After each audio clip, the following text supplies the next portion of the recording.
Recording in progress. Good evening, everybody, and welcome to the regular meeting of the Planning Commission for Tuesday, May 23rd, 2023. Ms. Ellis, will you please take roll call? Cater Thompson, Here. Wisman, Here. Rackison, Here. Bauer, Here. Hooper, Here. McErlane, Here. Potter, absent. We have 6 commissioners attending, 1 absent. Thank you very much, Ms. Ellis. We'll now move on to our general public comment. During general public comment, the public is invited to comment on items of public interest that are not on the Planning Commission's subject matter jurisdiction and are not listed on the current agenda. Public comments are limited to up to 3 minutes per person.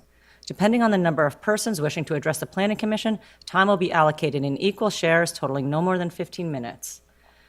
Ms. Ellis, do we have any cards?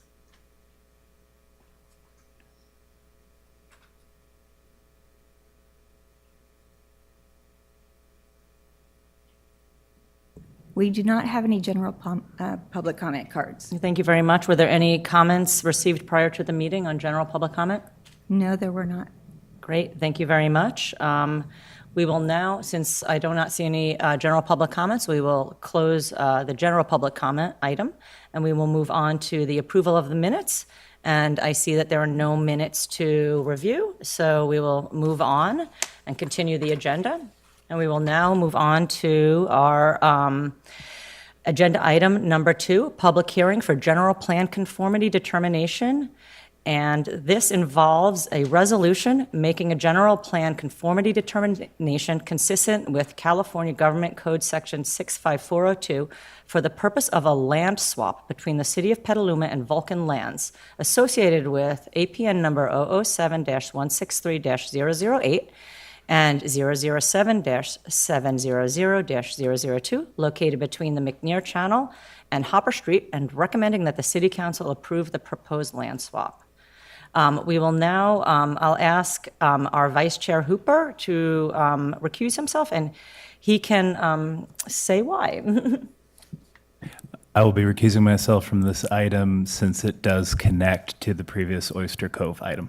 Thank you. Thank you very much, Vice Chair Hooper. And if you will step down, and we will call you back for our next item. Thank you very much. So this item requires a public hearing, so we will now be opening the public hearing, and I will ask other commissioners if they have any ex parte communications they'd like to disclose at this time. No? Okay, I don't see any, so we'll go ahead and move on. And now I would like to ask our staff, Mr. Andrew Triple, our planning manager, and our Assistant City Attorney Dylan Brady to present this item. Great. Thank you, Chair, and good evening, members of the Commission. Just want to confirm that everyone can see my screen. Great. Thank you. So we'll begin as Chair indicated. This is a general plan conformity determination for 2 parcels, one owned by the City of Petaluma and the other owned by Vulcan Lands Incorporated.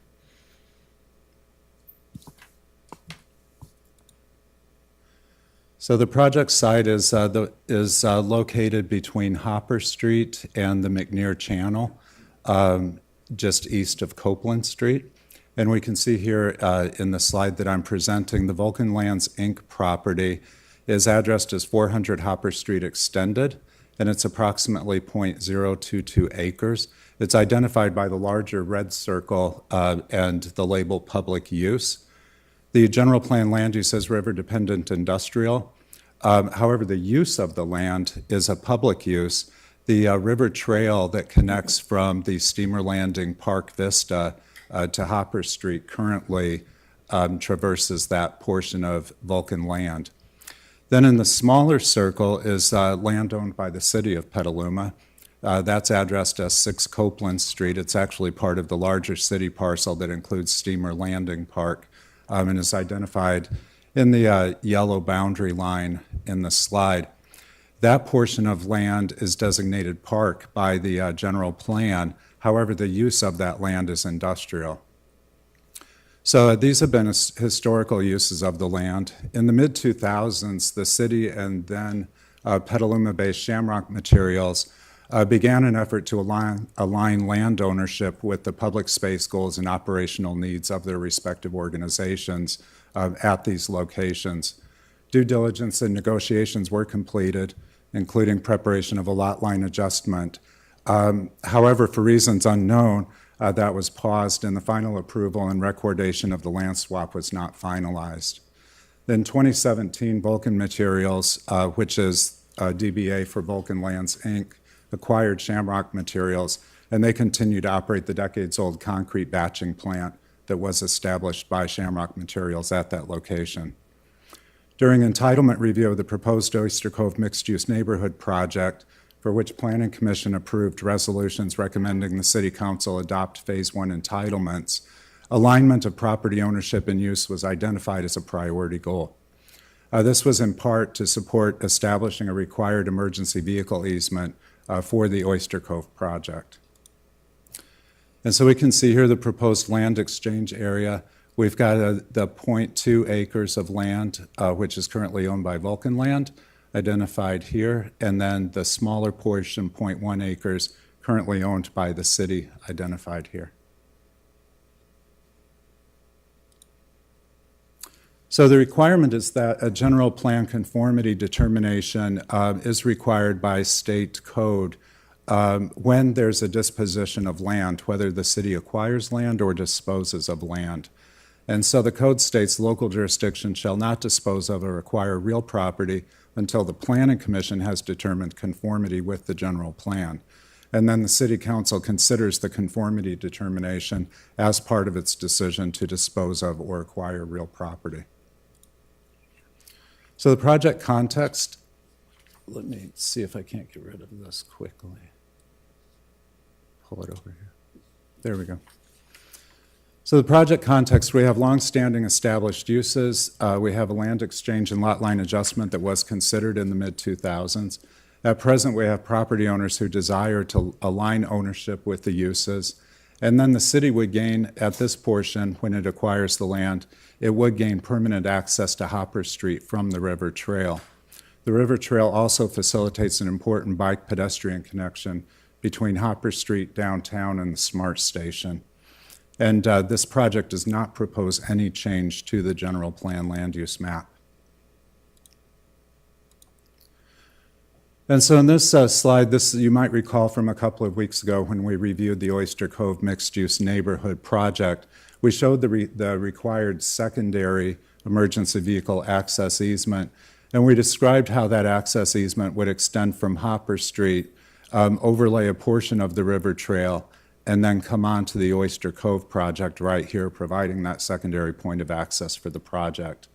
Here you can see the land that's owned by Vulcan Lands, Inc., but traversed by the River Trail through this area here. And so this land exchange would facilitate a realignment of that situation, as well as then eventually provide or facilitate the establishment of an EVA easement for the Oyster Cove project. Here we can see the general plan land use at present, river-dependent industrial use for this portion of land, and then the park use for the smaller portion of land owned by the city. And so alignment with goals and policies, it does align with a variety of goals and policies in the general plan, including maintaining a balanced land use program to meet long-term residential and recreation and open space needs, promotes a range of land use densities and intensities to serve community needs, particularly because it would support development of the Oyster Cove project. It would also support the infill development that Oyster Cove is proposing and encourage the mixed use. It also would help to implement the general plan bicycle infrastructure. Here we're showing the River Trail as a multi-use path, Class 1 multi-use path, as existing. That would perhaps be a bit incorrect because at present, where the multi-use path crosses Vulcan land, it does so without the benefit of a public right-of-way or public access easement. So this implementation of the land exchange would then implement the general plan for the purpose of providing for the River Trail at that location. So the project was noticed in compliance with the Brown Act. That required placing it on the agenda and publishing the agenda at least 7 days in advance of the meeting. There was no requirement to do a mailed notice or a published notice in the Argus Courier, and no comments were received. And so with that, staff recommends that Planning Commission approve a resolution making a general plan conformity determination consistent with the requirements cited in California Government Code Section 65402, subsection A, for the purpose of a land swap between the City of Petaluma and Vulcan Lands, Inc. And additionally, just to note, the conformity determination would demonstrate that the city's disposition and acquisition of property is consistent with the current Petaluma general plan. And I'm available if you have any questions. Thank you. Thank you very much, Mr. Triple. We'll now move on to our public comment on this agenda item. Did we get any public comments on this? No, there were no public comments. Okay, great. Thank you very much. We'll go ahead and close public comment then, and we'll move on to commissioner questions. We can raise your hand. Councilmember Cato Thompson. I'll just move the item. Does any other commissioners have any questions on this item? No? Okay. Councilmember Cato Thompson is moving the item, making a resolution for a general plan conformity determination for a land swap between City of Petaluma and Vulcan Lands. Can I get a second, please? Okay, and as Commissioner Wisman has made a second. So Ms. Ellis, can we get a roll call vote, please? Yes. Cater Thompson, Yes. Wisman, Yes. Rockison, Yes. Bauer, Yes. Hooper, I was going to say abstained, but recused. McErlane, Yes. Potter, absent. So it's 4 yeses. Oh, 5 yeses. Okay. Thank you very much, Ms. Ellis. We'll wait for, there's Vice Chair Hooper coming now. Wait for him to get up here.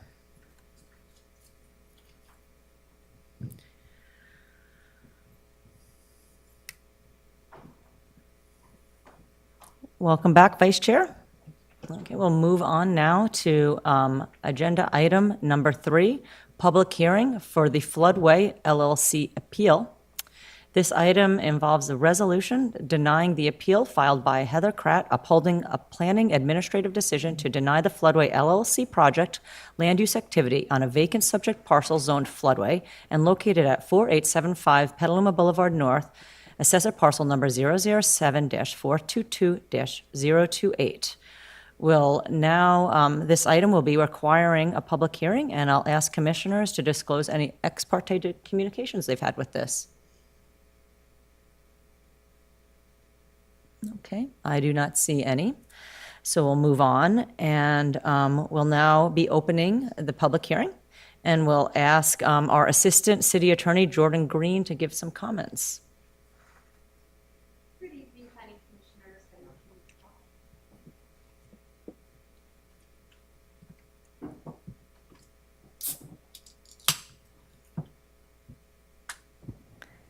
Good evening, Planning Commissioners, as well as the community here.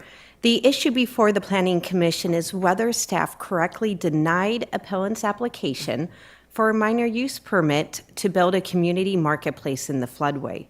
Specifically, whether staff accurately determined that the proposed development project is not consistent with the general plan because the floodway land use designation and other policies or programs seek to prohibit new development in the floodway, and because the proposed community marketplace use is not a use conditionally allowed in the floodway zoning district, is not a permitted use in the floodway zoning district, and is not similar to other uses permitted in the floodway zoning district.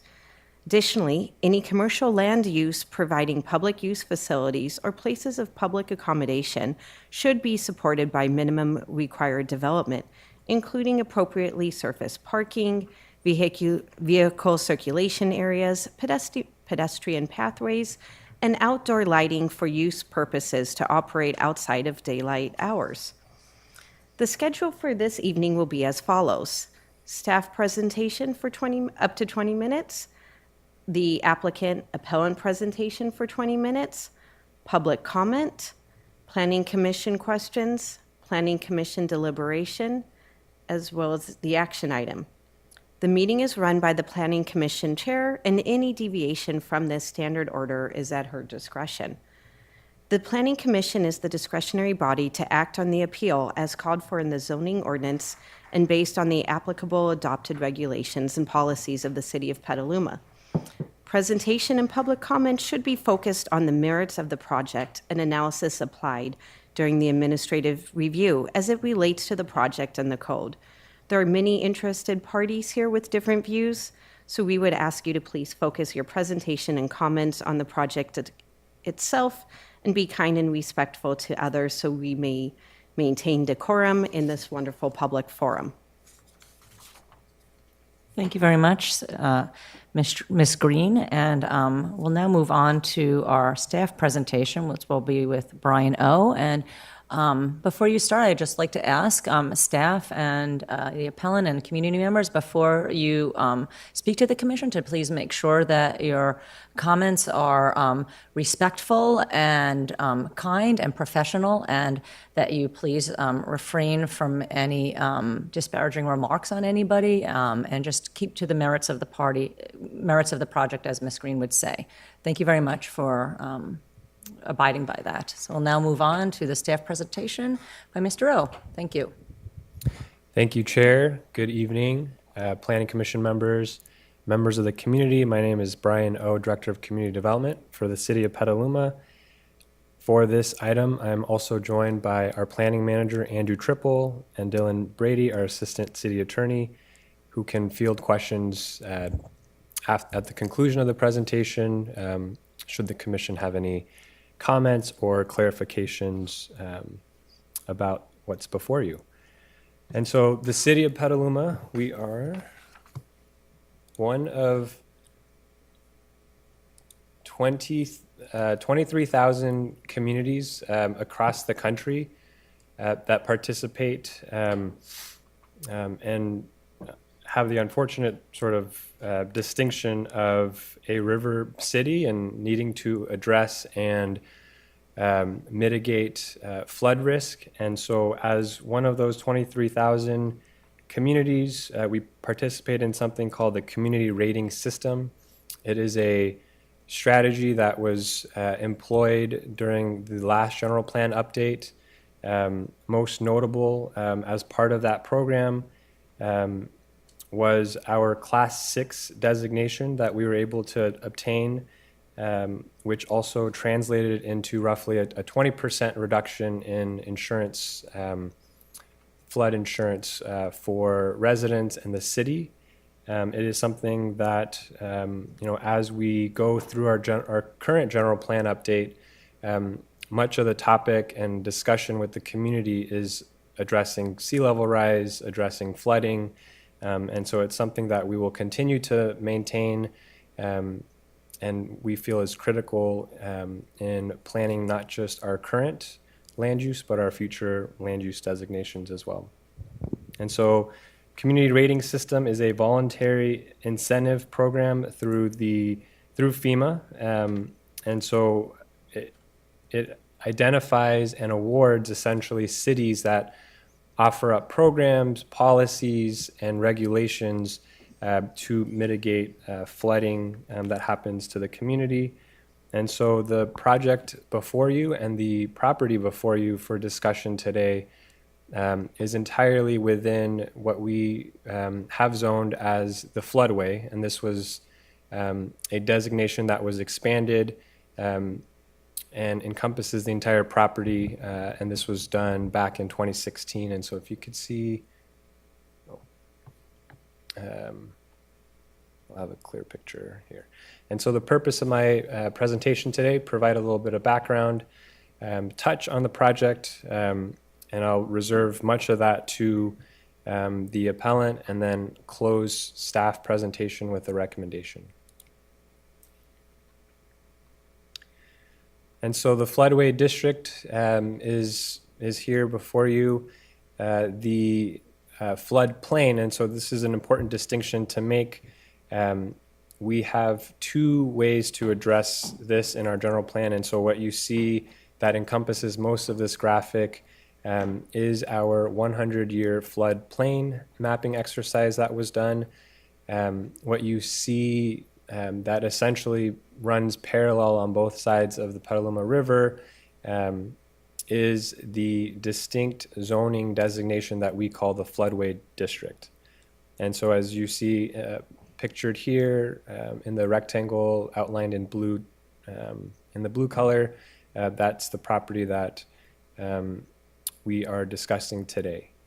And so there's three considerations that we had made. And so as part of the determination and the interpretation that the Community Development Department did for this project, three factors. So when we define floodway, our primary concern here is the extremely hazardous area due to the velocity of flood waters, which carry debris, potential projectiles, and erosion potential. The code is very clear that no encroachments are permitted. And so this was consideration number one. Consideration number two, this is a designation and the language that was developed as part of implementation of our existing general plan. This is a designated at the federal level, adopted here locally as part of the current general plan. And again, as mentioned at the top of my presentation, staff also took into consideration the impact that this would have on the city's community rating system. Again, this is a 20% reduction currently, and something that we will continue to further enhance as part of the general plan update. And then the third consideration was implementation of our existing general plan. Floodway district zoning designation was adopted back in 2016. That district, the zoning designation has not changed since then. There are also a number of general plan policies that staff took into consideration. Most notable are the setbacks that are identified, the intent of what the city council ultimately did in adopting the general plan, which was very clear in how they intended the permitted uses for the floodway district.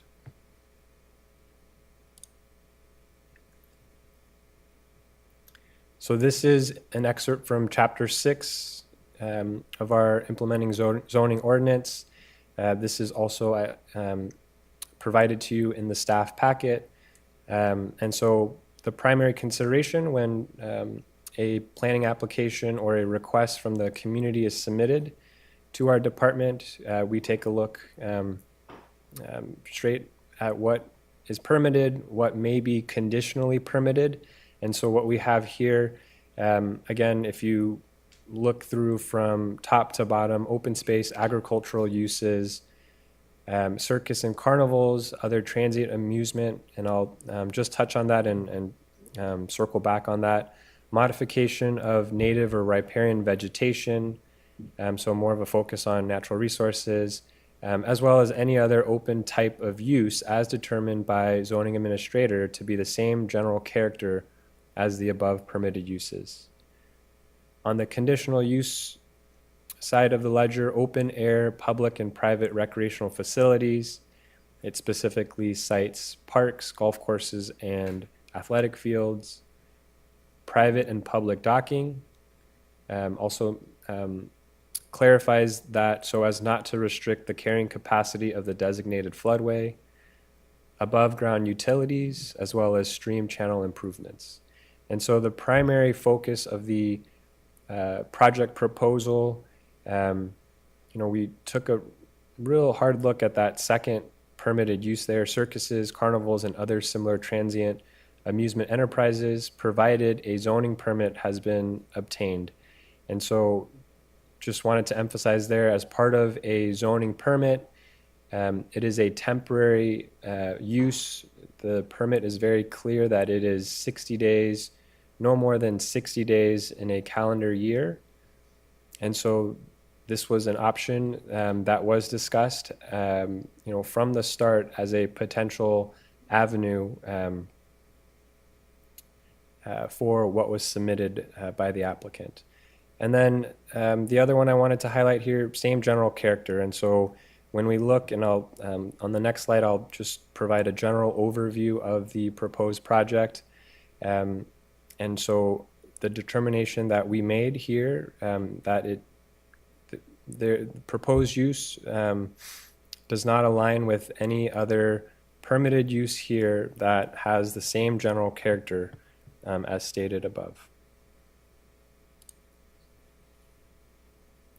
And so just one slide here. Again, this is in the staff packet. The application submittal included the tentative site layout. You have Stony Point going from left to right at the top, Petaluma Boulevard up and down on the right, and we are looking eastbound here if you're to follow from bottom to up.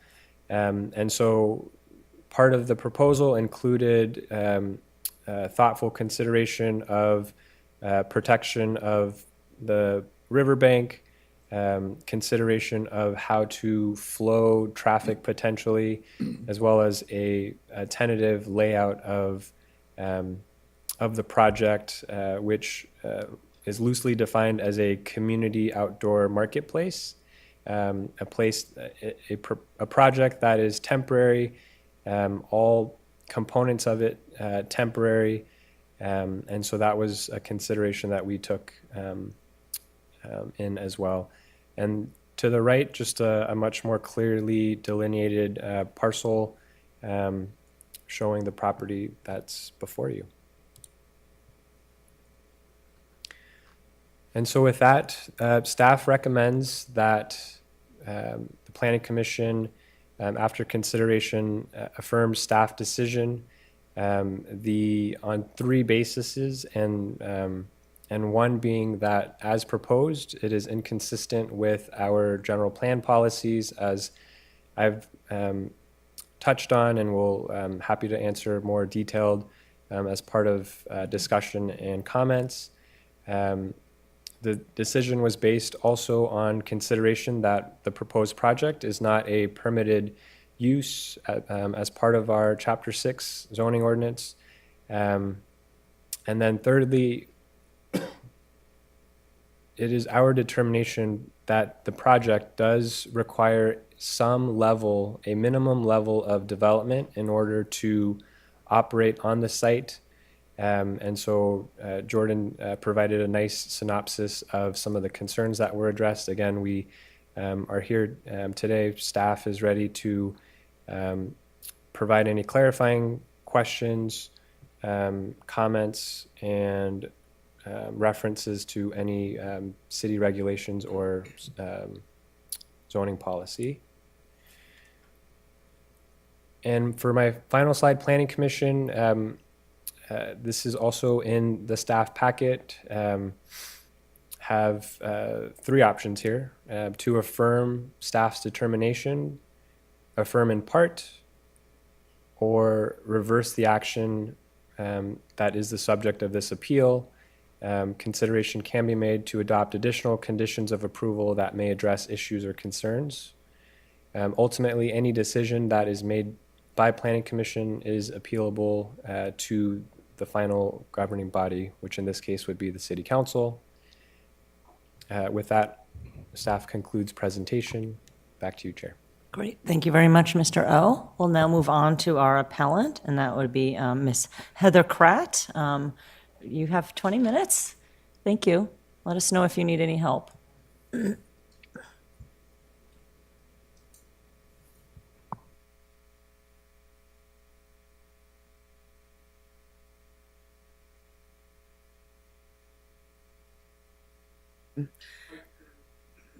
Is it not on? Okay. Thank you. Thank you for your time with me. My name is Heather Kratt. With me tonight is my twin sister, Holly Manziano, and together we own the property at 4875 Petaluma Boulevard North, and we are the founders of the Floodway Community Marketplace.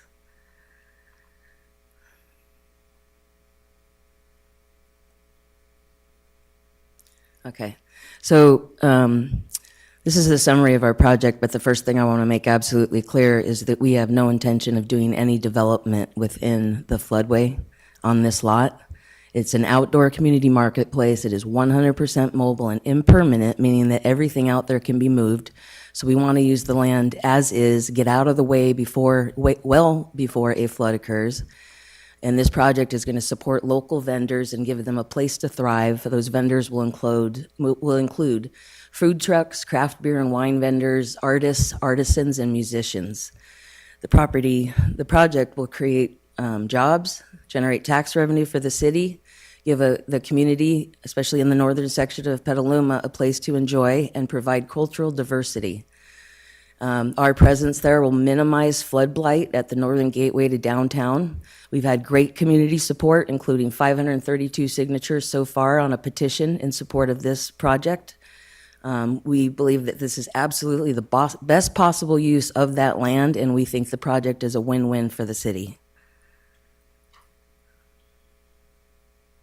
Okay, so our efforts to date to minimize the flood blight is we've cleaned up that dilapidated lot at the northern gateway to downtown. We removed abandoned vehicles, illegal signage, large volumes of debris, and a bunch of garbage. So we spent hundreds of hours and thousands of dollars in the proper disposal of all of that debris.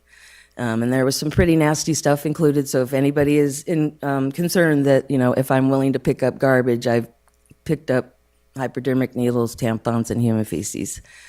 So we made that lot safe by removing dangerous debris that had collected over the years that could have become buoyant in the event of a flood. It's no longer there because we worked so hard to get rid of it. That should be a concern. That I think it's important to note that to have somebody active and in the floodway and making sure that that debris doesn't collect over the years is a very important point. I think we did a lot in this, just in cleaning up that lot. We did a lot for the community. We put garbage cans out there. They're all tied down. They're not floating away or anything, but the litter has already been reduced greatly. People use them all the time. We were able to get that section of the river added to the summer cleanup schedule after finally tracking down the right source. But I've walked that entire section of the river north of us all the way down to Corona Bridge, and it doesn't appear to be cleaned or maintained in many, many years, if ever. I mean, it's pretty backed up with debris. So anyway, I think the cleanup schedule is going to be important, and the fact that we took the initiative to get on top of that will help with future flooding in the area. And that lot, which again is at the gateway to downtown Petaluma, looks better than it has in many years. Okay, so this is a snapshot of the Petaluma zoning map, and that is our property that is outlined in red there. And you can see that we are in the floodway, which is the blue portion. And you can also clearly see that it has a C1 zoning designation, which is commercial neighborhood. This picture was taken yesterday. This snapshot was taken yesterday, and this is exactly what it looked like before we purchased the lot and went to the city to confirm what we could do on that lot. And we talked about the floodway possibility, the floodway zoning, and the C1 zoning. And nobody ever told us at that time that C1 would go away. Clearly, that would have changed our decision to purchase the lot. But I'll bring this up again, but I just want you to show that this was taken yesterday and the C1 zoning is still there. And I also understand that there are some issues with the flood map, with the mapping, especially in the flood, with respect to properties in the floodway. And I think that the city had an opportunity to mention that when I went to ask about purchasing this property. This is a picture from January of the flood that happened, and again, our lot is outlined in red.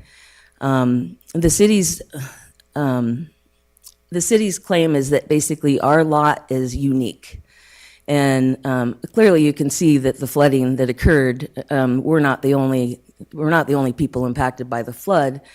However, we are the least impacted because we're not there. The lot is vacant, and we will be vacant when the next flood occurs, because our whole process is to be mobile.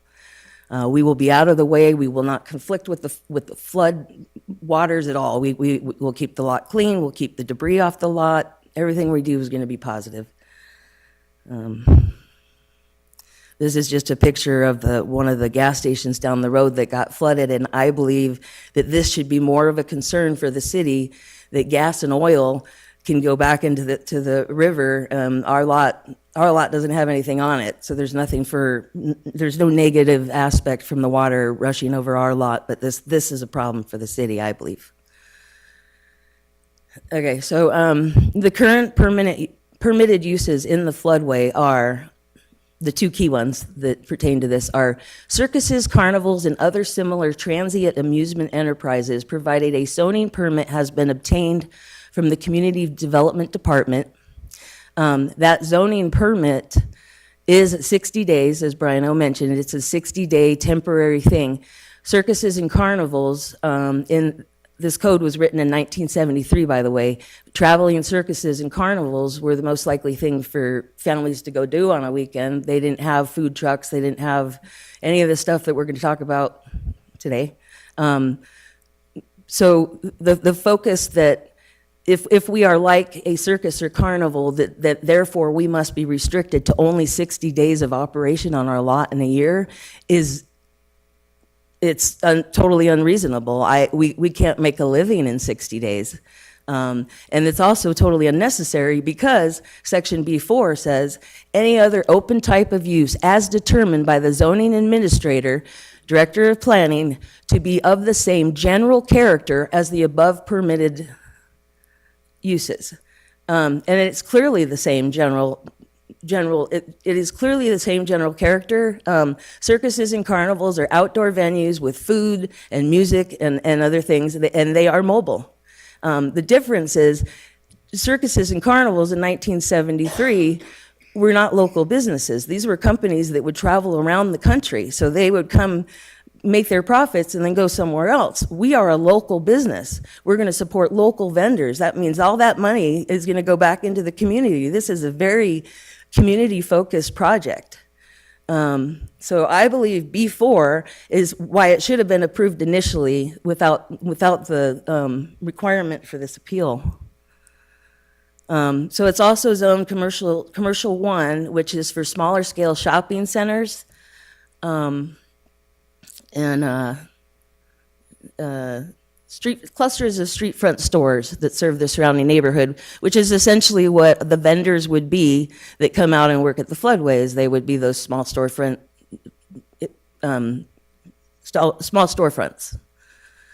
Okay.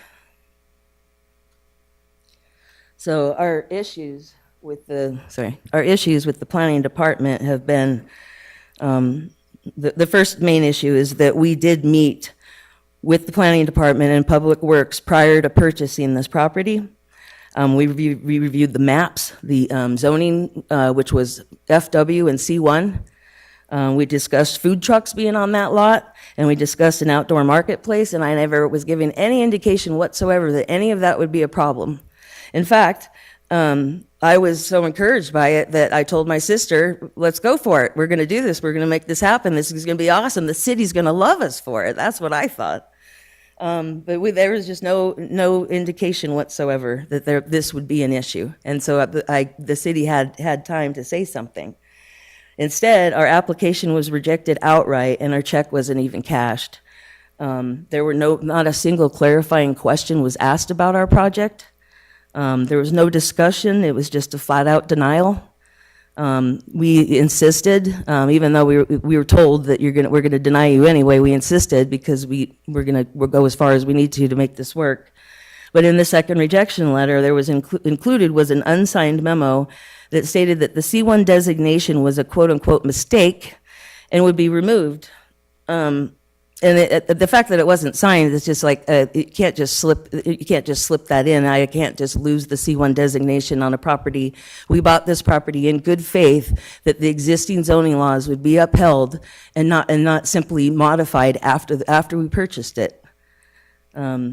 And frankly, I think that would be negligence on the part of the city to do that.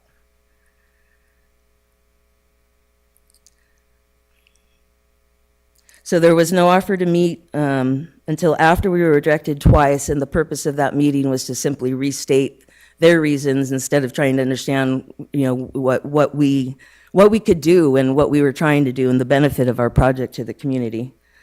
And we believe that I believe that there is an unfair treatment of mobile food vendors in Petaluma, and so I have asked during the discussions about this project, is there a problem with food trucks? Is in the city? Is that the fact that I mentioned food trucks as one of the primary vendors that will be on that lot? Is that a problem with the city? And I've been told no.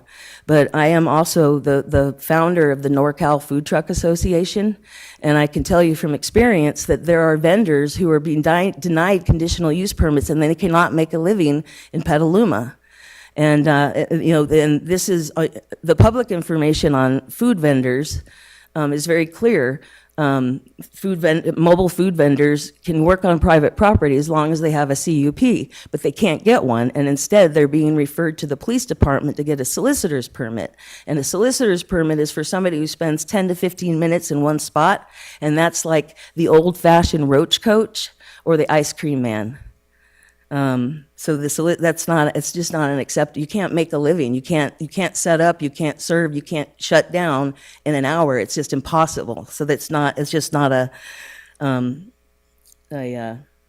it's not a realistic solution. So really, food trucks are restricted right now to 3 possible areas. 2 of them are exclusive to one popular food truck in Petaluma, and the other ones are told that they can go to the block. So I believe, and you're not allowed to work on private property, and I believe that's what they're telling people, and I believe that by telling people they can't work on private property, that it's government overreach, because any mobile food vendor should be able to work on private property with the permission of the property owner and the proper permits. That is my experience as the founder of the NorCal Food Truck Association. So I would just like to point out again that this zoning code was written in 1973, before gourmet food trucks existed. Traveling circuses and carnivals were more common then, which is why it is specifically called out. We are clearly a similar use as a circus or carnival in that we are an outdoor venue. Planning department is focused on this arbitrary limit of 60 days of operation in a year, when that was given to traveling circuses and carnivals. And again, those were not local companies. They gave, 60 days for a carnival or circus is really generous, because they probably only needed a week. 60 days is very generous. 60 days for me that would bankrupt me.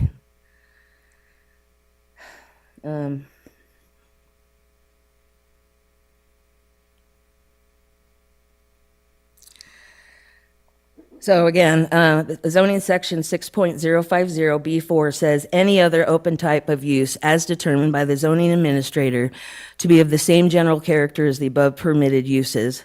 This is clearly a permitted use, in my opinion, because it is similar in character, and I think it would have been really easy to approve. It had somebody, just had the objectivity or the courage or something to implement it.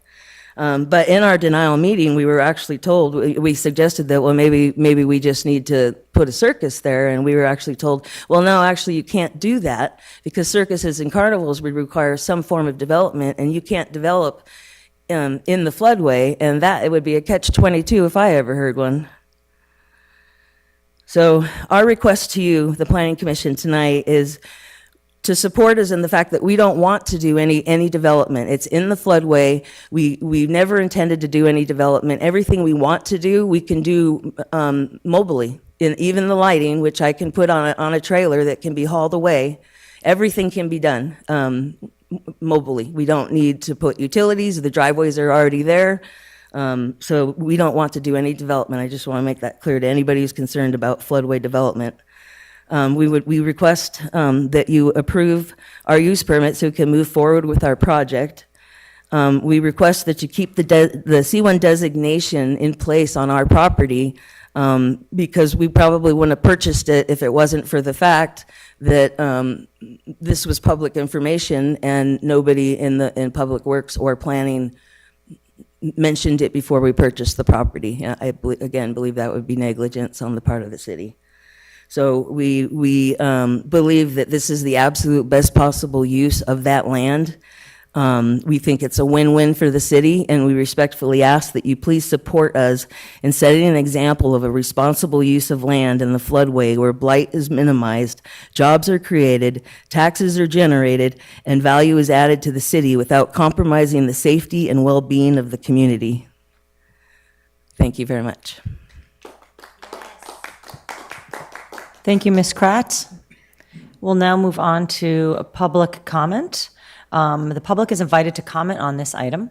Public comments are limited to 3 minutes per person. If you would like to comment on this, please fill out a speaker card and hand it to the clerk, Ms. Ellis. I have already 2 speaker cards. Again, you can still fill out one and bring it to Ms. Ellis, and you can be included in the comment period. So we'll go ahead and start the public comment period. And clerk, I'd like to know if you received any comments prior to the meeting? No, I did not. Just Okay. the 2 from. Great. from Okay, today. thank you.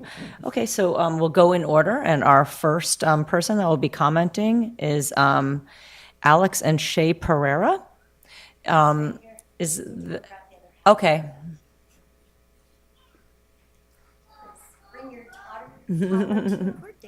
Great, okay.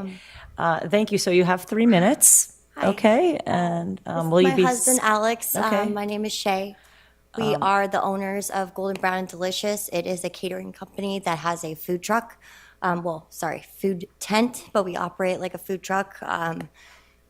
Because of the cost, we have one built out, but we haven't launched it yet, type of thing. We fully support Heather. We've been talking with Heather for a couple years now. We think it's great that she started the Food Truck Association. There's a lot of us out here, and we're only getting bigger, and there's really not a lot of space to go to. We run out of Sonoma County. We have a lot of business in Petaluma. Local breweries seem to be like the only kind of place to go to. She mentioned the Block. We spent almost a year at the Block. They really kind of don't really have a lot of different trucks there. It's kind of the same over and over again. There's not really a lot of space, nor do I feel like the management there kind of wants anybody else in. It's just kind of who's there is who is there. But we just want to stand up and say that we support the floodway. We think it's going to be a great addition. Everything that she has spoken about is to encourage community, to encourage just a market, like to have a space where we can go to with our family and just have a place to enjoy our time and get great food and shop locally, support our local vendors. I think it's greatly missed around here. There's not a lot of food truck parks, not a lot of food truck places, not a lot of family, like that type of stuff. Do you want to comment? No, I just like to say that it would be nice to have more options on places to set up and sell, as small businesses do struggle to find locations, and the more the merrier. We pay a lot in taxes, so that would help you guys as well. Yeah, and going places like they always charge us to be there, and so we already put up the money to get there. We put up the money for the food. We put up the money for the spot, and then it's up to us to hopefully make business out of that. So it'd be great to have a spot that would generate that and Support us. yeah. And her plan is absolutely like to. We understand that we can just pack it away. We don't want to stay. We just want to participate for our time, and then we'll pack up and go happily and clean up our mess. Thank you. Sorry. Thank you very much. Cute. Awesome. Okay, great. Our next public comment would be Robert Gustaud. Hello, I'm Robert Galstad. I used to own a brick and mortar in Petaluma called Scally's that I had for a couple of years. I lost $10,000 a month when I was there because brick and mortars are very expensive. And there are a lot of food truck vendors who are great chefs who come here and they don't have the money to open a restaurant, to run a restaurant. And it's hard for them, but some of them, they scratch the money together, they put together a food truck, and they provide a lot to the community. And I've had 2 restaurants, and I don't think I ever want to do it again, but if I ever get into the food business again, I'll probably do a food truck because I don't have to worry every single minute of the day that my rent has to be paid, PG&E, all of these huge expenses that you have that food trucks don't have. And I support this wholeheartedly. I'm a friend of Heather's, so just to let you know that. But I think it's a phenomenal idea. And the whole key to it is the mobility of it. And as she said, if there's ever a flood, and we'll know weeks before, we know how much rain comes, and we all know that the floods are rare here. Maybe 2 of them in the last 10 years or something like that. They'll be gone long before. The whole place will be clean. And I understand it takes some creativity and looking at things that were written in the 70s and saying, maybe we can modify it for what we have here, because she's not trying to do any building and have anything permanent on there. And if a flood comes, it's as if she was never there. And you have this clean thing. You saw the picture of the flood there. She's officially in the floodway, but everybody is. Those 2 gas stations are in the floodway, even though FEMA or whoever did the mapping said no. But I think Henny Penny has been flooded multiple times over the years. And my understanding is at one point they got a lot of money from the city because of damages from years ago. Now, I can't prove that, but that's what I had heard secondhand. But they get flooded. When the flood comes, Henny Penny gets flooded. Denny's didn't because I think they were a little higher up there, but the gas stations did this year, and it was horrible. But the least of the problem was Heather and Holly's land, and it just didn't cause any trouble at all. So anyway, I approve of it. I've written on the Petaluma Foodies page a number of times about this, and just nothing but positive comments, except for 1 or 2 people. I know people didn't show up tonight, but it's not easy. We were hoping there would be a Zoom meeting. And it's not, but there are a lot of people in this community, food truck vendors and just community people who love food. This is a foodie town. I mean, it's the egg capital of the world, or it was, and so we should embrace that and give her a shot. If it's so mobile that if she messes up and everything's bad, you could always pull the permit, but it's not going to happen. So hopefully you guys can understand that, and we'll vote yes.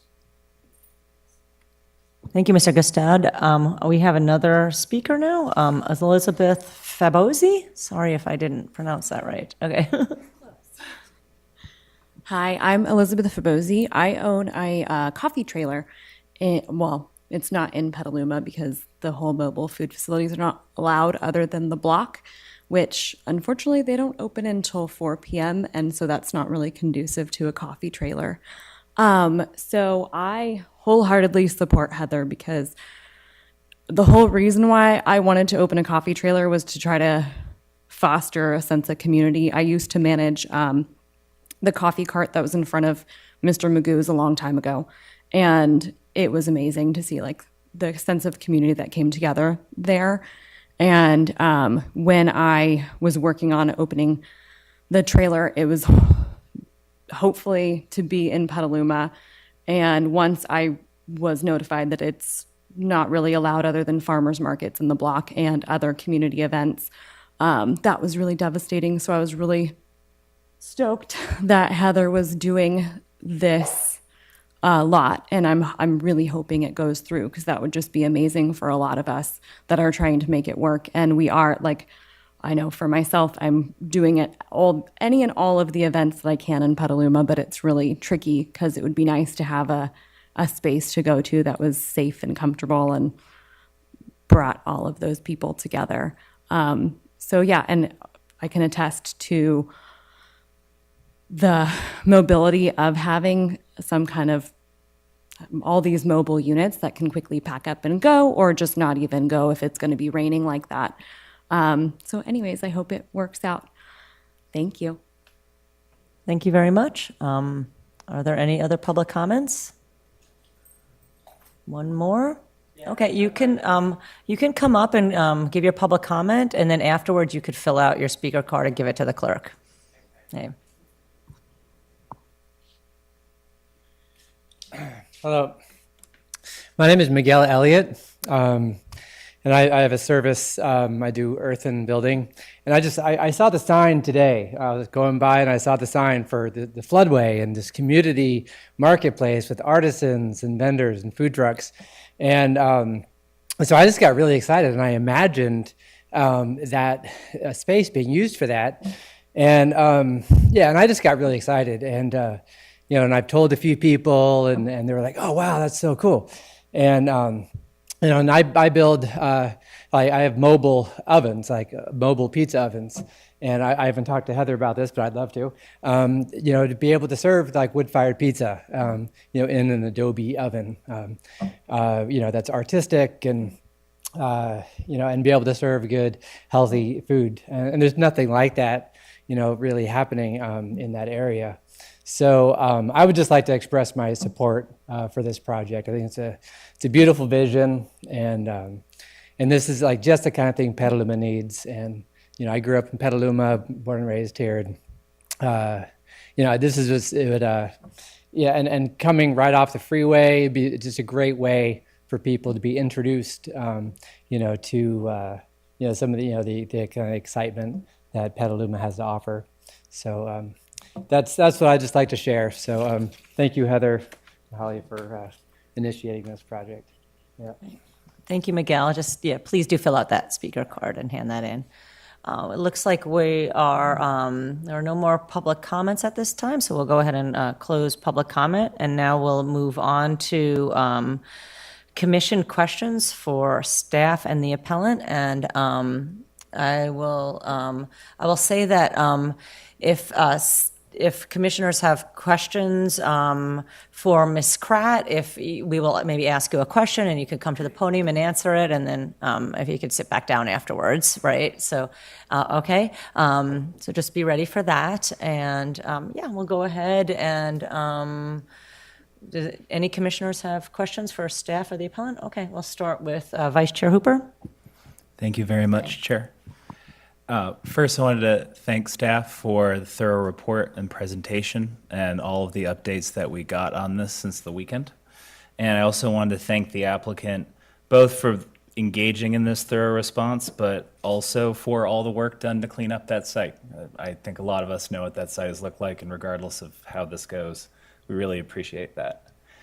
And one thing I just wanted to flag before I started with my questions, I think one thing for us to keep in mind, given several of the things that have been flagged tonight, both in the presentation and also in the applicant's presentation, is that our purpose here is not necessarily to debate existing policy or to modify existing policy so much as to look at what planning staff did, see if it follows the policy as we have it as it stands, and then go through to see if we concur with that outcome. I do think we should keep that in mind, because regardless of how this goes, this project definitely raises a lot of questions about certain policies we already have in place. To begin with, though, one question I had for the applicant, if I could get started, and I do apologize ahead of time if this was in a different email, but when was the exact purchase date of the property?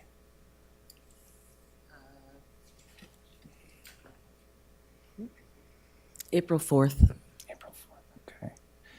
I believe, last year, 2022. Got it, okay. I'm sorry? Would you speak up louder? I didn't hear you. Oh, I said, I believe it was April 4th, 2022. That's just, yeah. Oh, and I'm going to try and ask you Okay. your questions so you don't have to get Okay. up and down. Try and be respectful of that. We have in our staff report that there was a meeting with Gina, at least before engaging in the process. I was just wondering, did that occur, and when did it occur? It did occur, and it was with Gina and also, I want to say Pam. It was with, Pam was on a call. I went into the office to meet Gina. I do not remember the date on that. It was Before I purchased the property, obviously, it was sometime in early March, maybe? Yeah, or no, late March. No, yeah, it was weeks before, 3 weeks before? I don't remember off the top of my head. It's a lot of dates.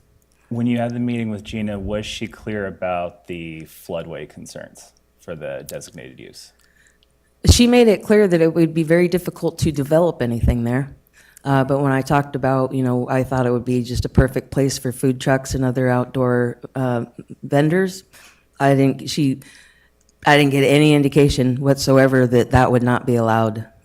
So I would say I thought that my meeting with Gina was actually pretty positive. Okay.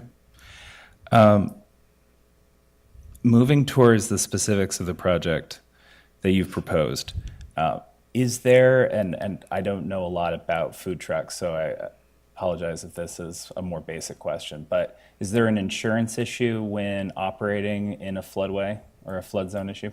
No. Okay.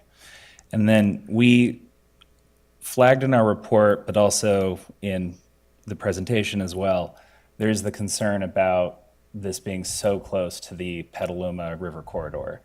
And I understand you're saying that there wouldn't be any modification to the land, but I do have a question about runoff, because it's not just about the flooding as well. There's also when it's raining heavily, when things spill. What would be the approach, given the amount of activity proposed there, what would be the approach to minimize runoff to the habitat nearby? I'm not sure I answered the question. I understand. Runoff From operating food trucks, having food on site, having people eating Or and you mean drinking on pollution? site. Yeah. Oh, okay.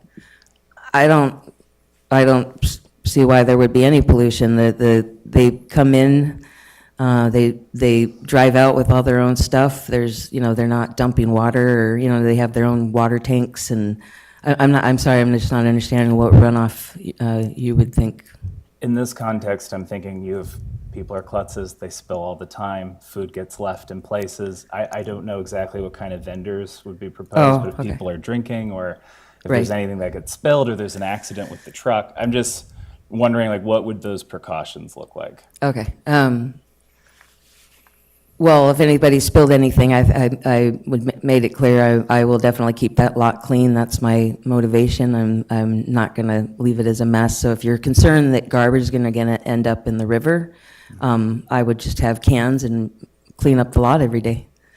So if people are sloppy and drop something on the ground, I would take full responsibility for picking it up and putting it in a concealed, closed container. Yeah, I mean, in the last flood, there was a lot of debris that washed up. I had already cleaned the lot. I had to go out and clean it again. So there's a lot of garbage in the river. I would love to prevent that, and I will do everything I can to prevent that. Oh, fair enough. And then one thing I am trying to get some clarification on, you had said that the C1 zoning was what you understood when you purchased the property. Correct. But you had met with Gina to talk about the floodway, or at least she had mentioned. Right. We understood that it was in a floodway, but also zoned commercial neighborhood. Got it. Okay. So the two of those combined, and with the meetings that I had with Gina and the planning department, I felt incredibly optimistic that this was going to be great and that the city was going to support me. Okay. And then one last question for you, because I'm just trying to group them up so That's you don't have to sit down, stand up. In our staff report, one of the things that goes over is that they met with you quite early. If each step, including this one, it'd be about 10 steps total. It looks like the third step was planning staff providing that, hey, this is likely not to be something that we would move forward with if you chose to, and that they were trying to avoid any added costs for you to try and intervene at that point. Did you find that the explanation of the situation was clear at that time? No, I felt just absolutely dismissed that my project hadn't been considered properly, and you're not saving me money by telling me I can't start my business on my lot, so I found it frankly quite insulting. Okay. And then one last question for you, and it's just, Why that part of Petaluma? And I only ask because it seems so far out from everything else. It was for sale, and I watched it for a year. I was going through cancer at the time, and I didn't have the energy to go buy it, but it was still available a year later, and I got my sister to go in on it with me, and it was something that I was excited. This is my future. I'm healthy again. I'm going to go out and build this business. I was very excited. Oh, fair enough. It was for sale. It was the bottom line. I mean, Oh, fair enough. Okay. Oh, I got you. All right. Thank you. Thank you. And then I do have a few questions for staff. One question I'd start with Gina, just because I want to make sure, since you're here, you have an opportunity to answer as well. When you had that meeting early on, what was your position on the intended use for the site? Hi, thank you for the question. So when we reviewed the meeting, as a floodplain administrator, I know full well that we don't allow development in the floodplain, and I'm pretty sure I was clear on that point. I also am not a planner, and I can't speak to other pieces of the IZO, the zoning ordinance, and other planning documents. And I recall suggesting that she seek advice from the planning department regarding the zoning questions. But I did speak to the floodplain or the floodway. And my impression and recollection of that meeting was that I was not encouraging, but that I saw that there might be an opening through planning that at that point, this was the first time I'd seen it, and I thought, well, maybe there's something there that planning can work with. I don't know. So I punted that question, not being able to answer that. Definitely not in my area of expertise. Oh, I understand. Thank you. That it? Oh, that's it? Oh, come on.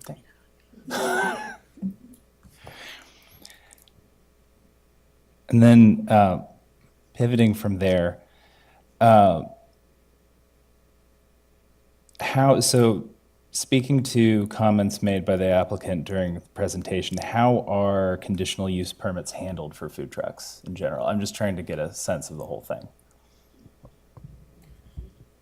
Sure. So we have two levels of conditional use permits. One is a minor use permit that's administratively reviewed with a decision made by the zoning administrator. We don't have an active zoning administrator role. And so then the community development director serves as the zoning administrator and can delegate that authority to another staff member. So the practice is for the role of zoning administrator to be fulfilled by the community development director and then to be delegated to the planning manager for minor use permits. Then for conditional use permits, of course, it comes to the planning commission for review. And so the commission is the review authority. The practice then is to receive the application.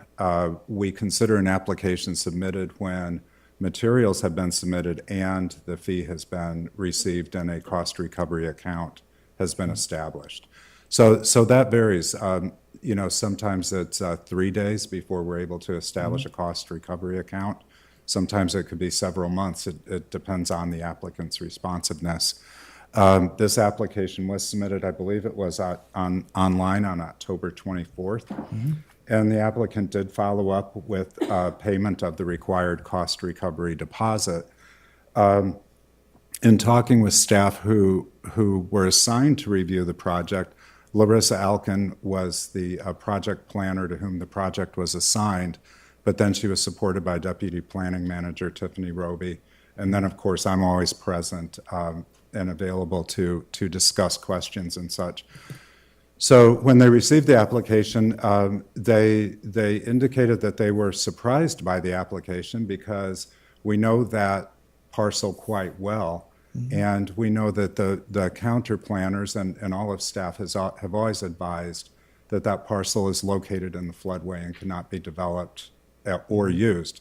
It's, as we noted in the staff report, both the floodway ordinance and the IZO define development to include both land use and physical development of the property. So we were quite aware of that parcel being on the market, and also aware that we had consistently advised inquiries that it could not be developed because it was located in the floodway. So when the project application came in, we took the initiative to review the project without creating the cost recovery account, because we weren't certain that we would be able to approve the project, and we didn't want to expend the funds unnecessarily. And so then it was in late November, when we did November 15th, so mid-November, was when we shared the initial determination letter with the applicant, informing that we would not be able to make the findings to approve any land use, whether it was the minor use permit land use or a permitted use. And so with that, we offered to, to not create the cost recovery deposit, and that she could withdraw the application. But she did direct staff then to to deposit the cost recovery and pursue then review of the application, which we did. And we did follow through. A typical step is to distribute it to city departments and divisions who would be charged with ultimately permitting development. So it was distributed to the chief building official, to the city engineer, and to fire, as well as to the floodplain administrator for review. We received comments back. They all had concerns about development at the site and requirements, so we included those in the denial letter to the applicant. Additionally, we took the additional step of working with the floodplain administrator to have receive a preliminary determination letter regarding development in the floodway. So a first step, if you have a use that's determined to be a permitted use or is conditionally allowed, because it's in the floodway, you would still require a development permit to take that action to create or to construct the minimum required development, whether that's parking or pedestrian accessible walkways, restrooms, electricity and such, because those would be considered encroachments in the floodway. So we did take the additional step to confirm with floodplain administrator that based upon the project as proposed, that a development permit could not be issued. So we wrapped up that review and then provided the denial letter to the appellant. And Vice Chair, more broadly, when we look at the permitted uses as well as the uses that are conditionally considered, food trucks, across our zoning code table does not exist, and so that's more of, maybe the question that they answer that. I see what you're saying. It's a use that, regardless of maybe needing its own designation, just currently doesn't exist yet in our code. Correct. And, one of and this was touched on by Ms. Kratt, I mean, there is a larger discussion, I think, that, should include the community. We're going through a more extensive general plan update. And so how we envision, not just tomorrow, but the next 20 years, and the, place that food trucks, may be part of that vision. I mean, that should, we've heard questions and concerns and comments, and so I think there's absolutely a discussion to be had. But more directly, related, if a application were to be submitted, we'd sort of come to the same conclusion as we determined on this one. Can I add to that, Commissioner Hooper?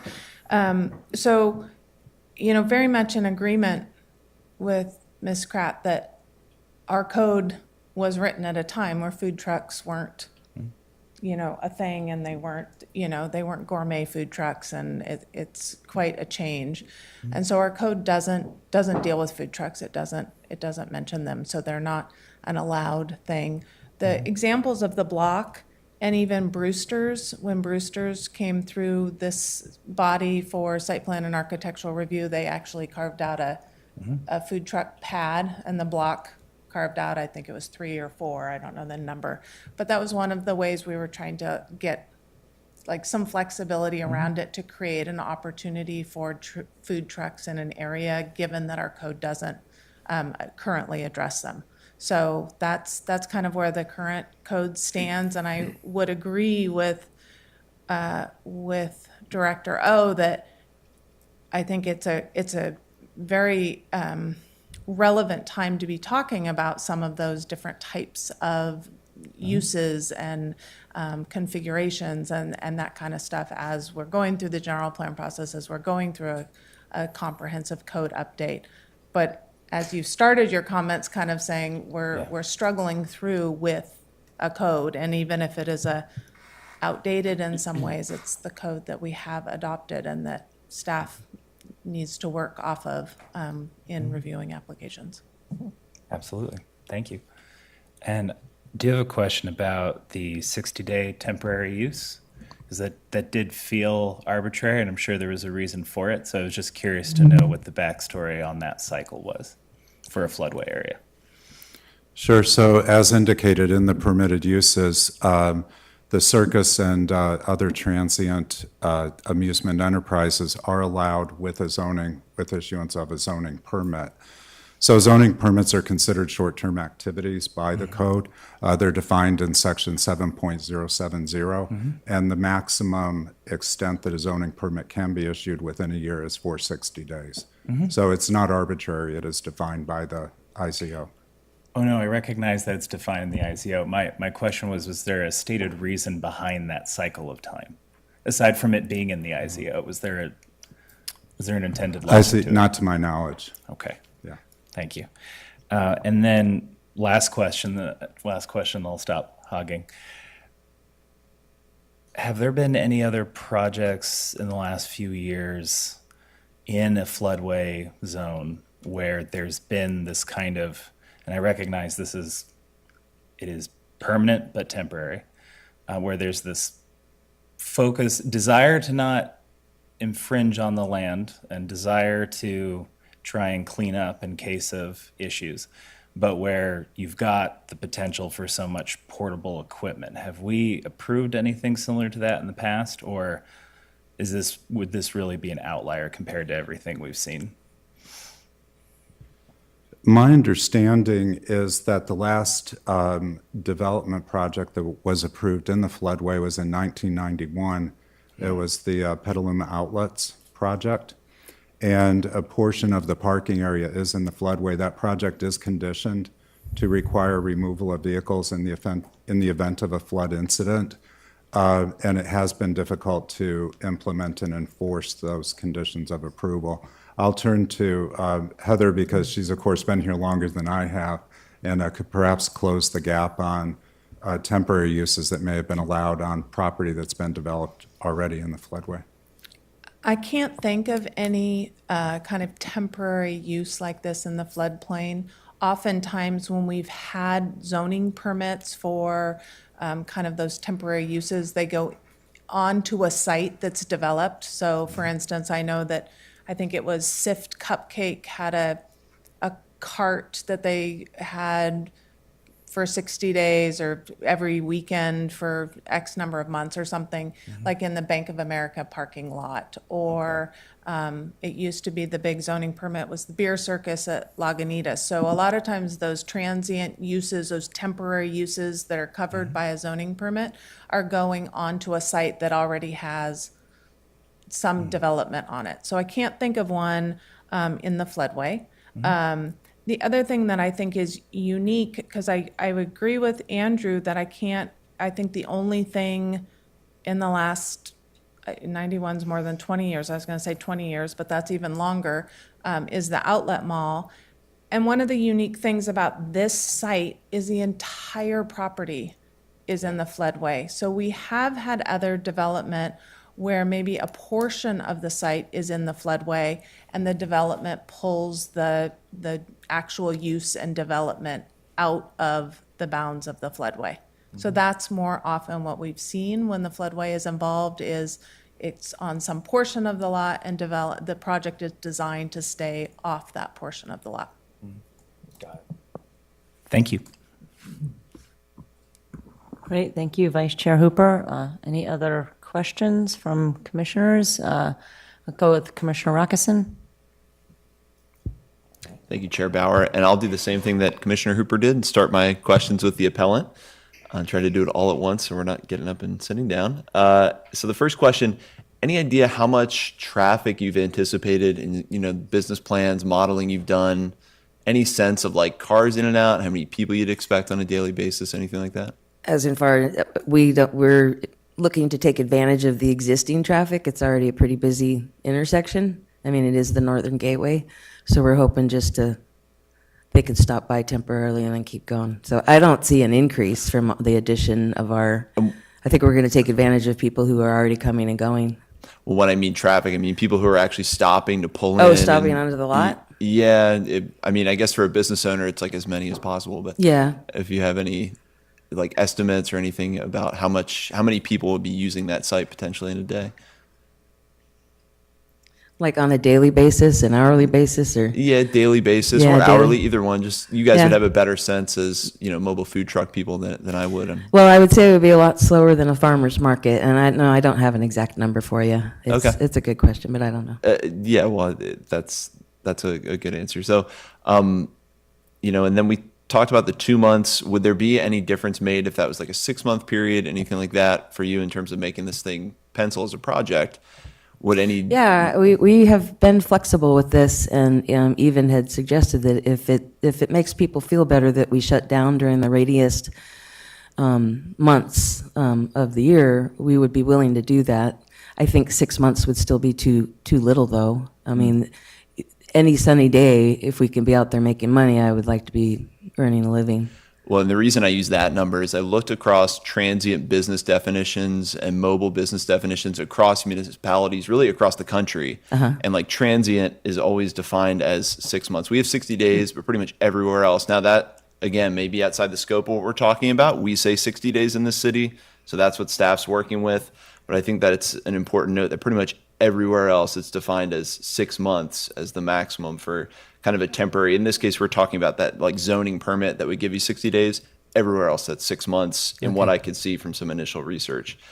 And then for vendors using the space, would there be a rotation of vendors, i.e. no set spaces, no defined, it would be, how would that work? It would be a mixture. So I am a mobile food vendor myself, so I will be a permanent vendor, of course. Unless there's a flood coming, and then I'll get out of there. And then it'll be a rotation. I have more vendors than I could fit on the lot, so I will rotate them in and out. Okay. Okay. And then is there any electrical or any utilities already present at the site? I think it was referenced. PG&E has electrical and gas running through a 10-foot easement on our property. But we don't have any intention of trying to tap into that because we'd rather use solar. And again, solar is something I can mount on a trailer and drive away with. So, we're not going to put panels on the ground. We are quite literally not going to put anything in the way of the flood path. We will get out of the way. So you plan on doing this, in your kind of plans, you would propose this without stub ups and hookups to any kind of utility? Well, water would be nice. If we can get it. But the thing about mobile vendors is they come with their own power and their own water tanks, and they, go to their commissary or whatever to dump that and refresh. And so they're already prepared because they're mobile vendors. So I don't need electricity. I know I need lighting and things like that, but I plan to address all of that with solar, and it will be all movable. Okay. Yeah. Okay. Well, I'll direct the rest to staff, but thank you very much. All right, thank you. So for staff, I was going to ask on that synopsis. I know, Heather, you sent right before about the outlet. I think that's illustrative, and I appreciate it's not all in the floodway. But what was the story with the C1 label? Because that is a little bit, it says there can't be overlapping zones, but it's definitely there. So what was the story with that? So when we look back historically, there was a time potentially that it was zone C1, but we were able to confirm as recent as 2016, the entire property has been zoned floodway. And you can only have one. You can't have, it's not an overlay. And so absolutely, through 2022, 2023, 2020, 2016, there has not been a designation for C1. So this is like an artifact of map layering or something. Potentially, if you do click, because I, obviously went through the forensics to make sure that we're providing accurate information, and so what Ms. Kratt had identified, that was, I believe, in the public viewer. If you actually click the parcel, it's very clear that it's one parcel and it's zoned floodway. Okay. And again, ever since at least 2016. Okay. Can I add to that a little bit? So in 2016, I believe that corner, so the corner where you see the C1, I believe before the last modeling and mapping, there was a portion of the site that was C1 and that the floodway didn't fully cover the site, that little bit out at the corner was C1 and the rest was floodway. When the new FEMA maps were approved by FEMA and adopted by the city in 2016, the bounds of the floodway for this parcel actually extended across the entire. So that I believe that's a remnant of that underlaying, and you can see that the sites on the other corners of that intersection, that area, there is C1 in that area. So I believe it's a remnant from that previous zoning under the old firm maps. Okay. I mean, that's what I would assume, but it does look confusing when you look at it. Could certainly see that as well. And then, circling back to that 91 development, was our treatment floodway zoning appreciably different at that time in terms of as restrictive? And if so, how does the outlet mall get to proceed? Sure, that's a great question. I think I see that the floodplain administrator is coming up, but I did want to add that, and I believe we provided information to you in perhaps the last email response to questions. So when the outlet mall was developed, the parking lots ancillary to a primary use would have been allowed in the floodway. In 2008, with the update to the general plan, that policy of allowing parking lots to be developed in the floodway was eliminated, and so it was removed from the IZO. So in prior to 2008, we did have that in the floodway regulations. It was removed then, and so now we're not allowing parking lot development in the floodway. Could I offer a clarification? So, as a point in fact, the outlet mall property was not in the floodway. It was entirely within the floodplain. It was in Zone AE, which is the 1%, 100-year floodplain. And during the design process, I have learned from my colleague Pam, who was there and participating in that process at the time, that the design of the parking lot was very intentionally lowered in elevation to become a detention basin, and in fact put part of a sliver of that parking lot into the floodway intentionally. It created that to try and help drain the buildings. So the roof drains from the outlet mall structures drain down to the lot, and then the outlet, excuse the pun, I'll find another word, the pipe that releases the water from the parking lot, those piping structures were kept deliberately undersized to slow the flow so that it didn't go into the river. So it did some detention, and has been designed to flood. It was designed to flood intentionally and provide mitigation benefits to the river downstream as a result. So, but to be clear, it was floodplain. Okay, so that's a really good clarification because I'm starting to compare apples to apples. How is this allowed in floodway zoning, but this isn't? But if it wasn't technically floodway zoning, that changes the complexion of that. Thank you, Gina. Thank you. And then this discussion of development, I think that's an important definition of what triggers a threshold for this is now development. And I could see how if you're doing mobile food trucks, you would think we're not developing anything. People are coming in. And so given that the appellant has their plans for kind of what they propose as the site use, their strategy, obviously there was a pretty exhaustive analysis by Public Works engineers on what would be required for that proposed use and kind of in their mind.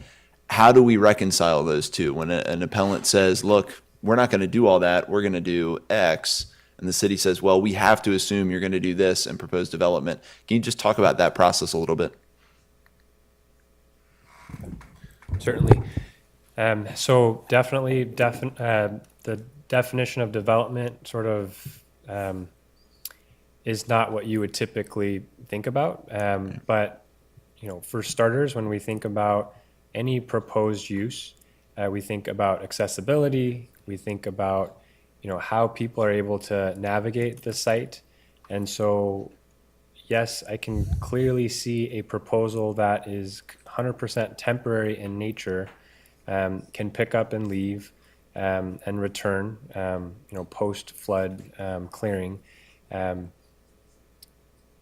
While we don't have a clear definition of what constitutes a minimum level of development, I mean, that's what the process is for. And so you alluded to this. We, you know, for example, we talked to our building division on accessibility. And so again, ADA access, how are people going to navigate the site if they're wheelchair bound? You know, as currently constructed or not constructed, there's no way that someone could safely enjoy a proposed community marketplace without some level of development.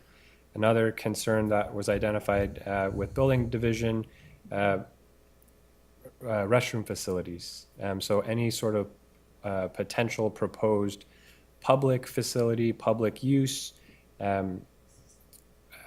there's sort of a threshold, a bare minimum of how are we able to provide some level of restroom facilities. And so I believe we've identified a number of other ones. But again, for starters, you know, we're looking at some level of development in order to accommodate a site for everyone. Okay. Because like I said, that's a pretty big definition with a lot of interpretation. I think transient kind of falls under the same header. That's what I have a lot of my notes is trying to really get into the details of defining these. In that vein, when we have someone use open space and open lot for parking, does that trigger a development threshold to say, hey, adding gravel, even if there's no grading, would that reach the threshold of development? Yes. Okay. Okay, and then I already talked about transient and mobile businesses. Again, this is definitions we have a chance to update in our IZO. You know, it was mentioned in the staff report, a floodway variance. I guess that's being deemed as kind of impermissible given the confliction with the general plan floodway zoning. But what would be a floodway variance? When would that come into play?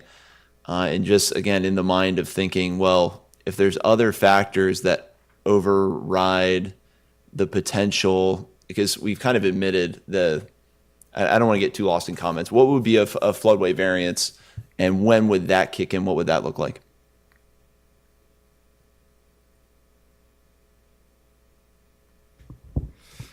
I was just going to that. It's in chapter 24.080.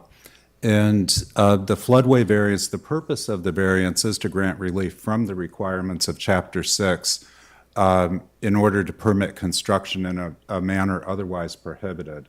So it is unlike a standard land use variance where we have to find some sort of a physical constraint to development.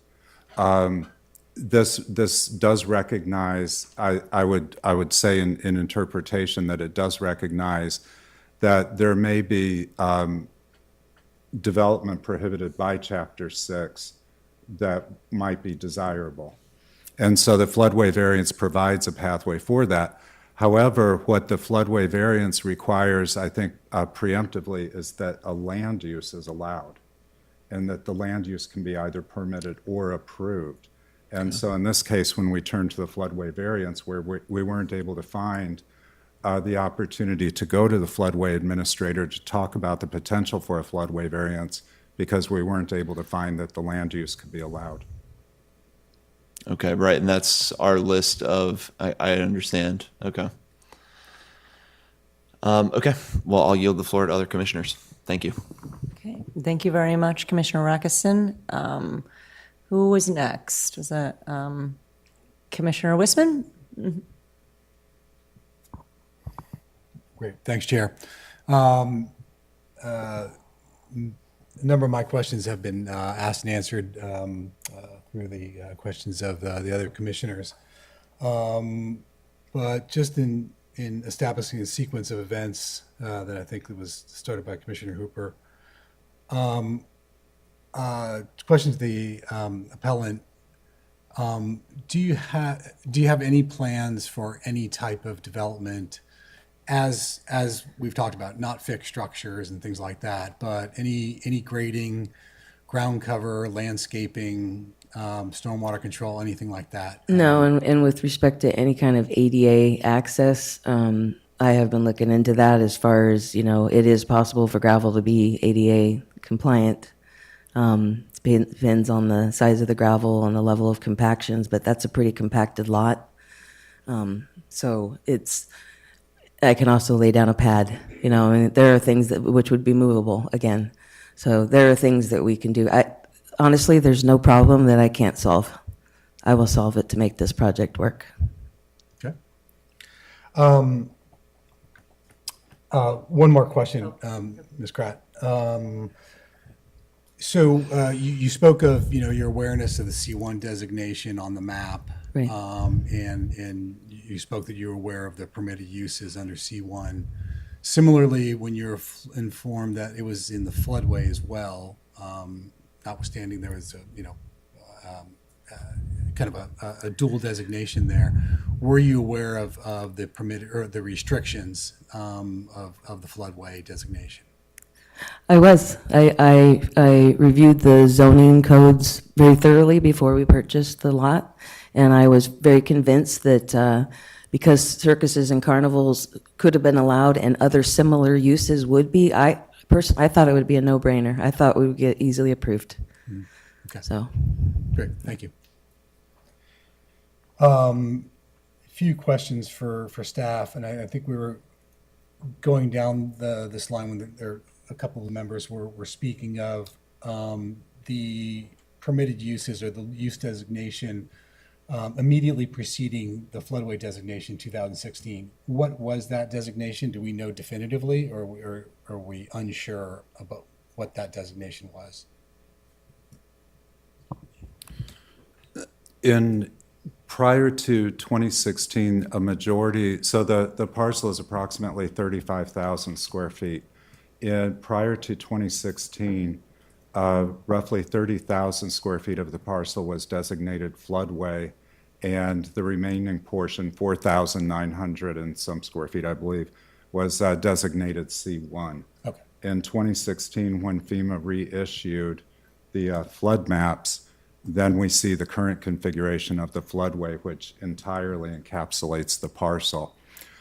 One challenge that we ran into was that the zoning, the flood maps are changed the zoning by reference. So in other words, Chapter 6 says that when the flood maps are updated, then the zoning is updated by reference. In order to change the zoning map of the city of Petaluma, we needed a zoning map amendment to update the zoning map to eliminate the C1 designation. That amendment was brought forward to Planning Commission in 2021. Planning Commission declined to move that amendment forward to City Council for approval. So when we look at the zoning map of the city, without that amendment, we were unable to remove that small C1 designation on approximately 4,000 square feet of the parcel. So that's why, I believe that's why GIS then did an overlay to show the configuration of the current floodway. Just to follow up, to be clear, just so I understand this myself too, legally, the entire parcel is zoned floodway district. Okay. And so in terms of the other businesses that we saw that are operating in that area that are similarly flooded, I imagine those were all permitted and started their use prior to 2016 when they were permitted uses for those parcels themselves. Is that correct? I would say that's correct, yes. Okay. And there, just for clarifications, there's many of the surrounding parcels that are not actually in the floodway. And I know that some of the pictures show flooding on those sites, but there's many of those parcels, they might be in the floodplain, which there is development allowed in the floodplain. In the situation with the floodplain is an overlay and has certain requirements on when development happens. In the floodway, it's the zoning district itself and no longer an overlay with extremely restrictive both uses and development. So it's kind of a, and when there was a picture up that showed that kind of where everything was yellow and then there was kind of a strip through along the river that was more of a greeny or brown color. That was the boundary of the floodway versus the floodplain. So for instance, I'm not sure about the gas station on the other side, but I'm thinking that actually is in the floodplain and not the floodway. So different standards apply in the floodplain than the floodway. I think that's an important distinction. Got it. Okay, thank you. Last question, I think a little bit related to a previous question from the commissioners around the, I understand that our zone reads a 60-day definition to that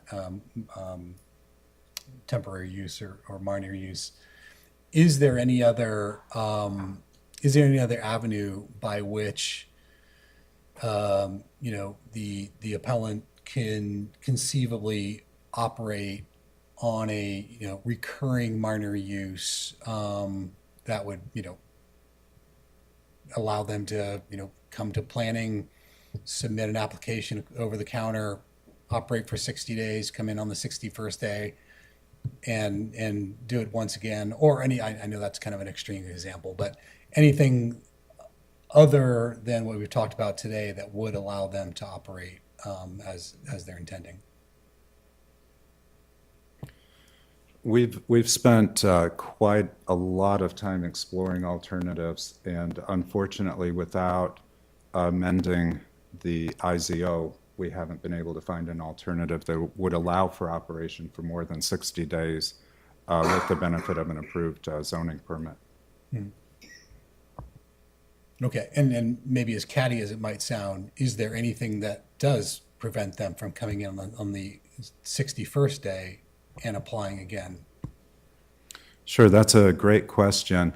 The regulations governing issuance of short-term permits or zoning permits do prohibit that. So you're only allowed issuance of a zoning permit, one zoning permit in a calendar year. In a calendar year, okay. Okay, and as mentioned, I think the rest of my questions here have already been asked and answered, so thank you very much. Thank you very much, Commissioner Westman. Council Liaison Cater Thompson. Thank you. Well, I know this area quite well before all the fill came in the 60s.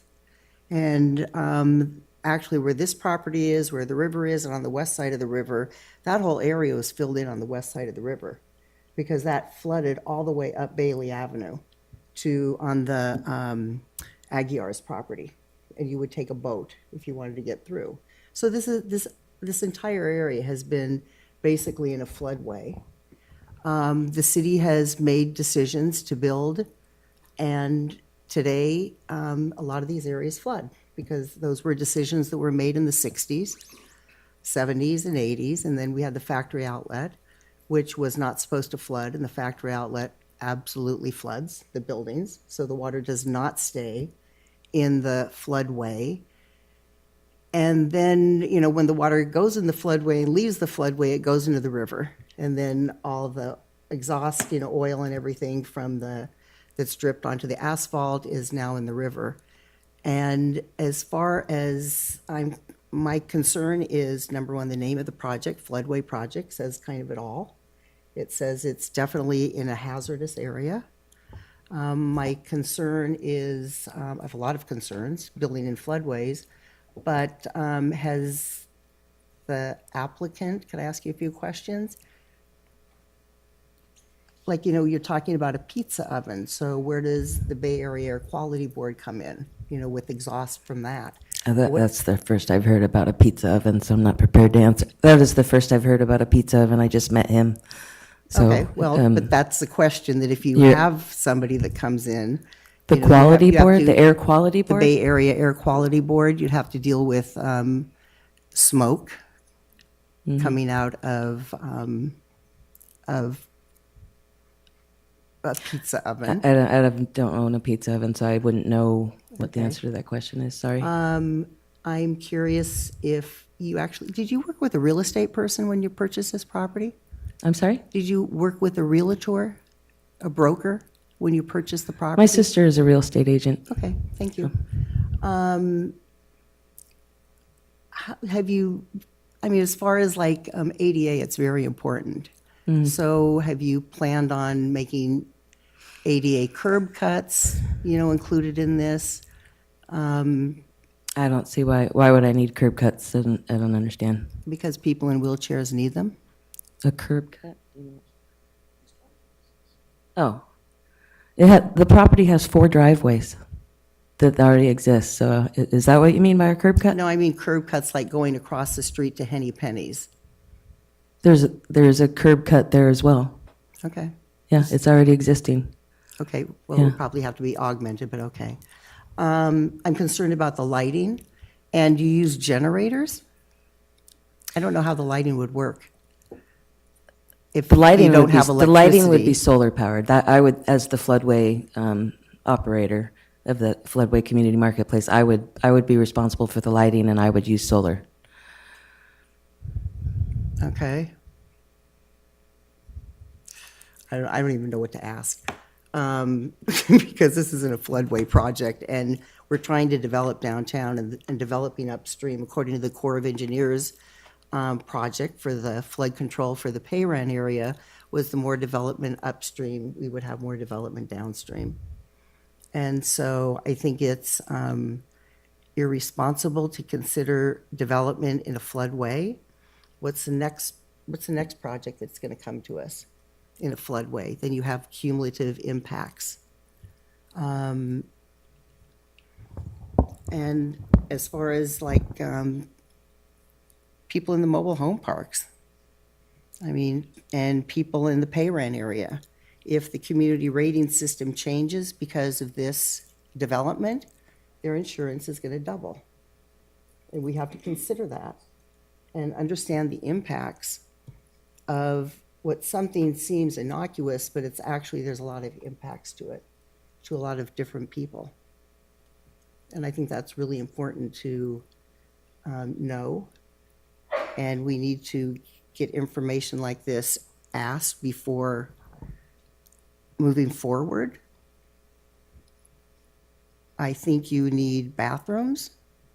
You need electricity on a project like this. You need water. We will absolutely have restrooms. They will be mobile.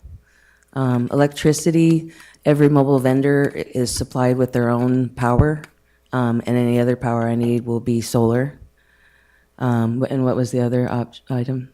I'm not sure. Okay.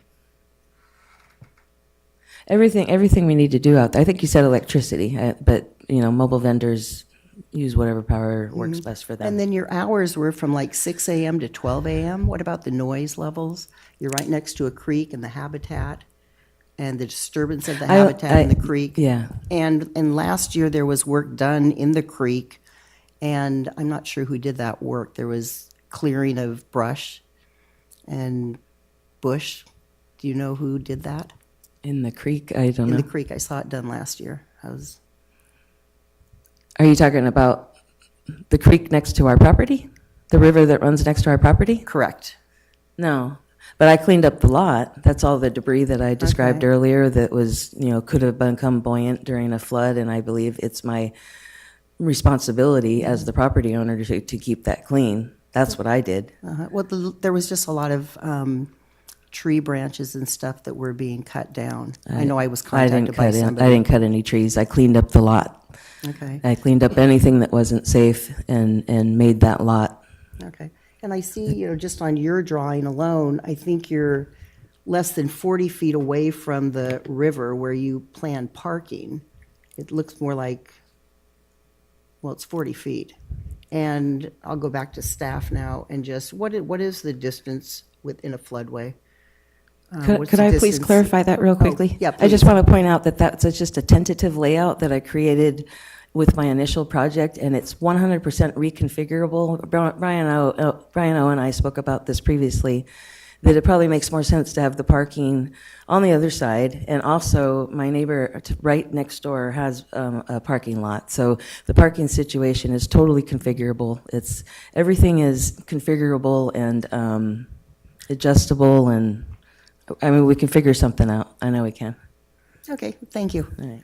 What is the distance from the mid-river out, is it? Because I was seeing different numbers. I was seeing, Right. yeah, The- 40, and it- 50, 100, 400. Sure, that's a great question.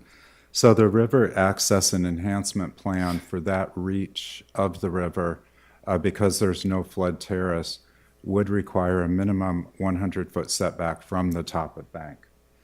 Then when we go to the general plan, there's a general plan policy that specifies a minimum of 200 feet of setback from the center line of the river. So we would have to reconcile those two policies if we had an application presented and a site plan to review. I think the first step would be to map or, to be able to plot both setbacks to see to what extent they might be consistent. Because at this point in time, the top of bank is not defined. And so we would want to define top of bank in order to establish the 100-foot setback. Okay, and thank you. I just really want to reiterate the fact that the community rating system should be number one that we need to be thinking about, because we need to think about our community and who's going to be paying double in their flood insurance, which they thought after the flood control project, which was, $80 million by the time it was completed. We want to make sure that that's safe, and we thought that they would not be paying flood insurance, and they are. And then let's not forget about Leisure Lake that's up the road. And they barely made it out of flooding this last year. And so we have to really consider the impacts to our community members. That's it. Thank you very much, Council Liaison Kader Thompson. Commissioner McGarlean? A few questions, yeah, most of them have been already asked, but of the applicant, when you purchased the property, what was the nature of disclosures? What was the nature of disclosures? Meaning, well, we knew it was in the floodway. Is that what you're asking? Did you understand what you were purchasing, I guess? Oh, yeah. We understood that we were buying a property that was in the floodway zoned commercial neighborhood.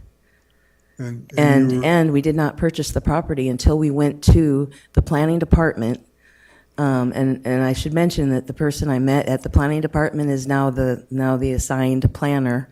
And she was very supportive of the idea. So, well, not very, but she said that that would probably work, something mobile. Yeah. Um, And but yeah. you mentioned that the city standards were changed after your purchase for the property? Yeah, I mean, the map still shows C1 clearly. But in the second, our application was rejected outright the first time. In the formal denial, the second rejection letter, it was in there, because we had been discussing how we can fit within the C1.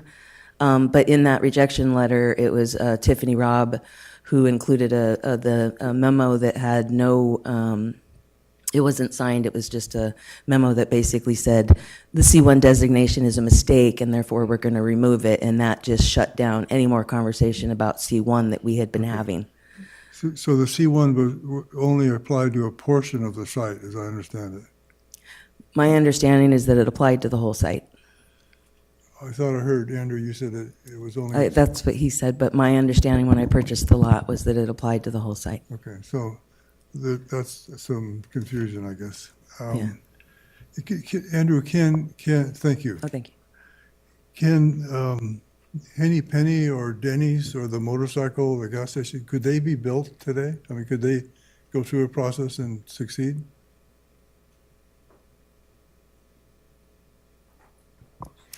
I'm looking to the floodplain administrator for that response because I think that she can provide more details. Certainly from floodplain administration, the answer is yes, they could. Heavily conditioned, but you can develop in the floodplain in Petaluma.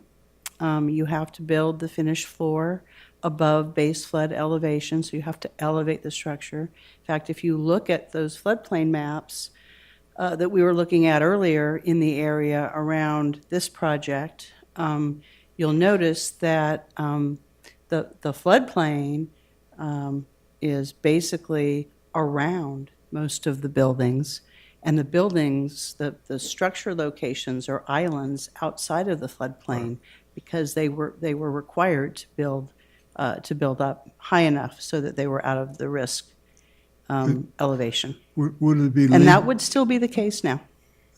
Would it be feasible for this site to be handled that same way? This is not a site in the floodplain. This is a floodway. Okay, so it is not possible. No. Think of a floodway as being the river channel, essentially. Yeah. That's how we treat it. It has higher velocities, higher volumes. Water moves through a floodway. Yeah. Water slowly leaks into a floodplain and stays there and floods, and you can get some depth there, but it's not moving the way it does in a floodway. And the restrictions are, as Heather pointed out earlier, very different between And the two. does the bridge, construction of the bridge cause any of that floodway? The construction of what bridge? Well, there's a bridge just beyond the site. Twin Bridges, That okay. the water is probably at some point in flood condition, constricted or dispersed. I can't speak to that bridge. I don't know exactly what those abutments look like. I don't know what those pier supports look like or what the span is, honestly. It's not a But factor what I can tell you is that sometimes bridges, if they have, for instance, piers, supporting piers in the middle of the span that are in the middle of the floodway, sometimes those can collect debris, possibly can affect water flow. Lots of things can affect the water flow, not just the bridges, as we've been discussing tonight. So I suppose there could be an impact there, but I can't speak to it specifically. I'm sorry. Right. Thank you. Sure.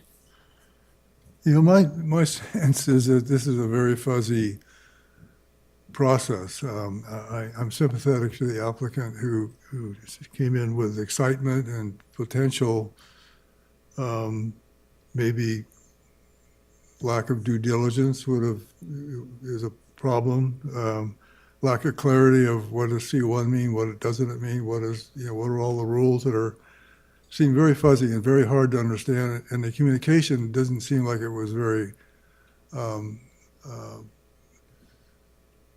it was probably clear denial, but it wasn't clear what the rules were, what has changed and what is not changeable.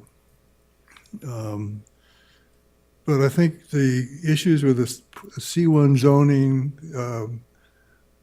it was sort of there underneath, but it wasn't really that clear what was possible. I think the floodplain factors make this site unusable.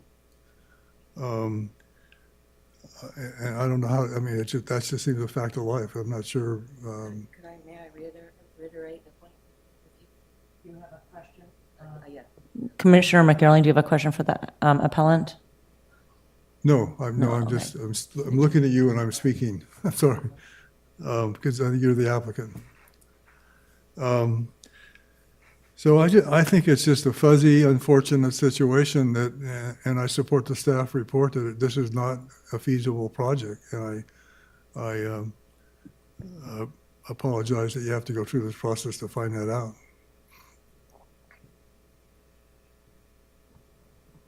Thank you, Commissioner McCarroll. I have some questions, please. Ms. Kratt, thank you. I was just curious about the bathroom situation. So what would be your proposal, that you have porta potties every day and the porta potties are brought onto the site in the morning and that you drive them away? Portable restrooms on a trailer, Okay. ADA compliant. And so somebody And would come in. We wouldn't move everything off the site every day. That was never the intention. Some vendors will be coming and going because we'll rotate them out. Some, like myself, would be out there until a flood comes, and I would vacate the property. So the bottom line is there won't be anybody out there, and there would be nothing. There won't be any toilets, nothing that would become buoyant, and also none of the debris that was on that lot when I purchased it. It'll be just a clean lot and we'll get out of the way. So we don't want to interfere with the purpose of the floodway, and I just want to express, we're not trying to do any kind of development. Right, So- but the porta potties might stay overnight, is what you're saying. Absolutely. Yeah. Okay. The other question I had for you is, did you have any conversations with any other regulatory oversight agencies that might want to take a look at this project, like the Army Corps or California Department of Fish and Wildlife or the Regional Water Quality Control Board? I have not. Because I know that, I know at least the Regional Water Quality Control Board requires wetland delineation studies for areas that are subject to inundation, which I think, pretty sure this site would be. So, they would require a permit for this too, especially if they were to find wetlands on the site. So, which I kind of I drove by and I saw some maybe wetland indicator plants. So, I mean, as much as maybe, it depends on what happens tonight, but, you'd probably likely have to look into asking them for a permit, and they may or may not allow wetlands to be filled in if they find wetlands on the site. So, you wouldn't have been done here. Sorry to let you know. Okay. All right, thank you. Yeah, but okay. Thank you. Let's see. I think that's all the questions I have. So let's go on to Commissioner comments now. You want to start maybe with, I'll start with Council Liaison Cato Thompson. Sure. I support staff's recommendation not to approve this as a project. And so I will be supporting staff tonight. Commissioner Wissman? Yeah, I'd preface my comments by saying, I appreciate the applicant and appellant's, entrepreneurial spirit for, seeing an opportunity and wanting to take advantage of that and putting the blood, sweat, and tears into making that vision happen. And also appreciate, your efforts to clean up the site. Certainly is an improvement over what it was before, although it was a pretty low bar. That being said, I given the designation of the property, as a floodway, and especially at the time of purchase, understanding that there was some other conflicting data, I feel compelled to support staff's recommendation to reject the permit and reject the appeal. Thank you. Commissioner Roccason? Yeah, I have a lot of sympathy with the appellant here. And I picked something out from the staff report that says, where a particular use of land is not expressly enumerated in a city's municipal code as constituting a permissible use, it follows that such use is impermissible. I see this more of an example of an oversight of the IZO, not necessarily what the spirit of that quote is trying to get at, in that if we don't enumerate a certain use in a certain area, it means it's not allowed. I think our code is missing a lot of use cases right now. Obviously, that is outside the context of this decision, but this is something I see as kind of a deficiency right now with how the code is laid out. I have an issue with this development threshold, what we consider a development. I think that would cause a confusion with a lot of applicants. I'm hearing a strategy put forth by someone that seems to not reach the thresholds of development, and I understand concerns about building in a floodway. I've argued against pretty much every project around the river, and I think we've been very cavalier with building projects that are susceptible to flood. In the terms of the sins of building in floodplains and floodways, this is very low on the totem pole. That being said, I do obviously see how the rules are applied. I see the findings that staff are making. I asked before about a floodway variance, but that would only kick us back to our list of allowable uses. And it sounds like, just to get a final 1-2 questions, it sounds like even if we found this to be a use of similar character, as the appellant pointed out, look, the circuses, amusement parks, this is of similar character, they would still need to then get a zoning permit, right, with that 60-day restriction. Okay, so either way, they're kicked to a zoning permit that has a 60-day per calendar year.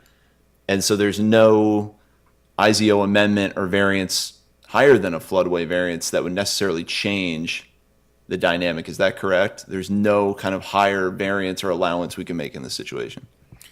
That's correct. You might look to a variance to allow the land use, but we would not be able to make the findings for a variance to allow the land use. Okay, so we're stuck with a code that's deficient for the type of business that you guys want to do.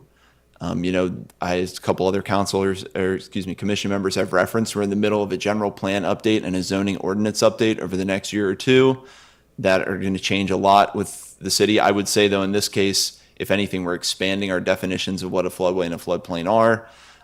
But there may be an opportunity to change kind of allowable uses in certain areas and defining what is a food truck, what is mobile business. Again, I'm seeing there was an ordinance in February 23 passed in the city of Leavenworth that defined transient businesses. And you're finding this emerging a lot.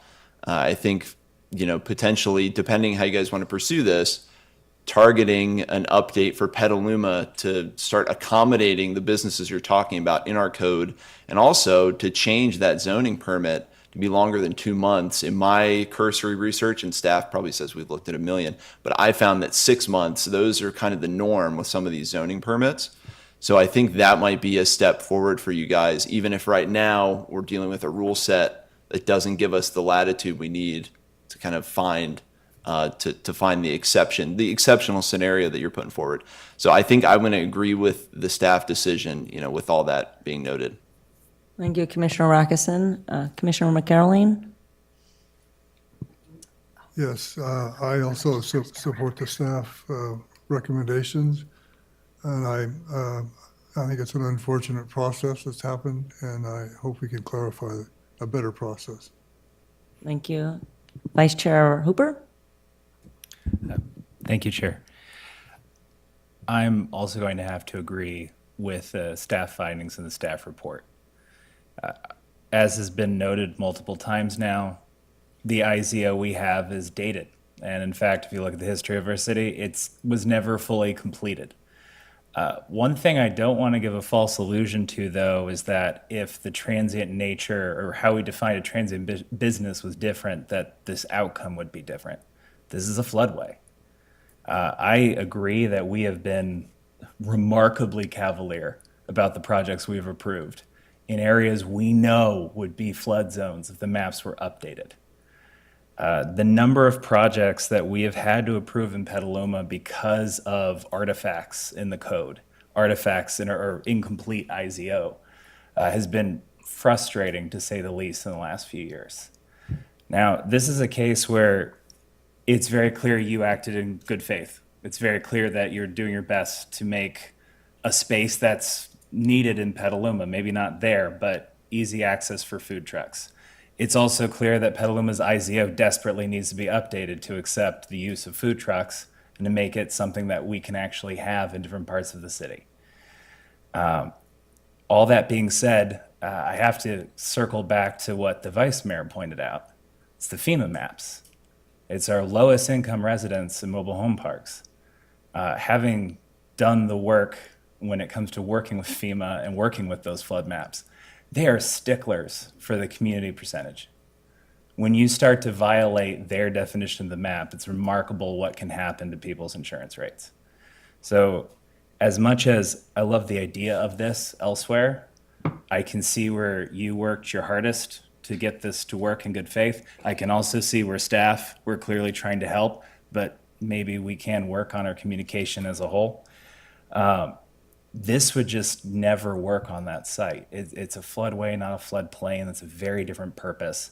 You can't build above it, and we can't do anything that's going to violate the kind of insurance threshold that people are relying on.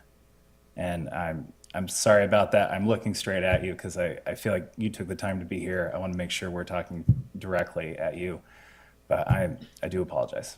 Thank you. Thank you, Vice Chair Hooper. And yeah, Ms. Kratt, I love your project. I really do. I think it's awesome. I love food trucks. I love what you're trying to do. I really do. And I truly hope you find another place to do this in Petaluma. And I agree with all of the other commissioners that there needs to be a place like this in Petaluma, and we need to be more accommodating for food trucks. And hopefully, as we update the general plan and our codes, that we can add them in, because I think there is a place for them, and people do enjoy them. And I know our council member, Cater Thompson, is hearing us, and hopefully she'll bring back our thoughts on this to the council, because, we want to, I agree, we have less food trucks than in other cities, and I feel a little like we're a little too Spartan on that. So I would like for us to become more accommodating, but the floodway is really not the place for it. And we're really going through a time right now of intense climate change. Our storms are just going to become way more intense. It's going to be, I think we're coming to a point in our climate where it's going to be like Mad Max sometimes in the winter, and there are going to be torrential rainpours. We're going to have more of the torrential storms that are just going to come down and just make a big mess of this area. And whether you have time to get out or not, I don't know, but we have to not have any development on the project, no gravel, no nothing, and I know that it may seem that there's a lot of development and projects around there. Well, yeah, and I could tell you right now that I don't even really like approving developments in the floodplain anymore.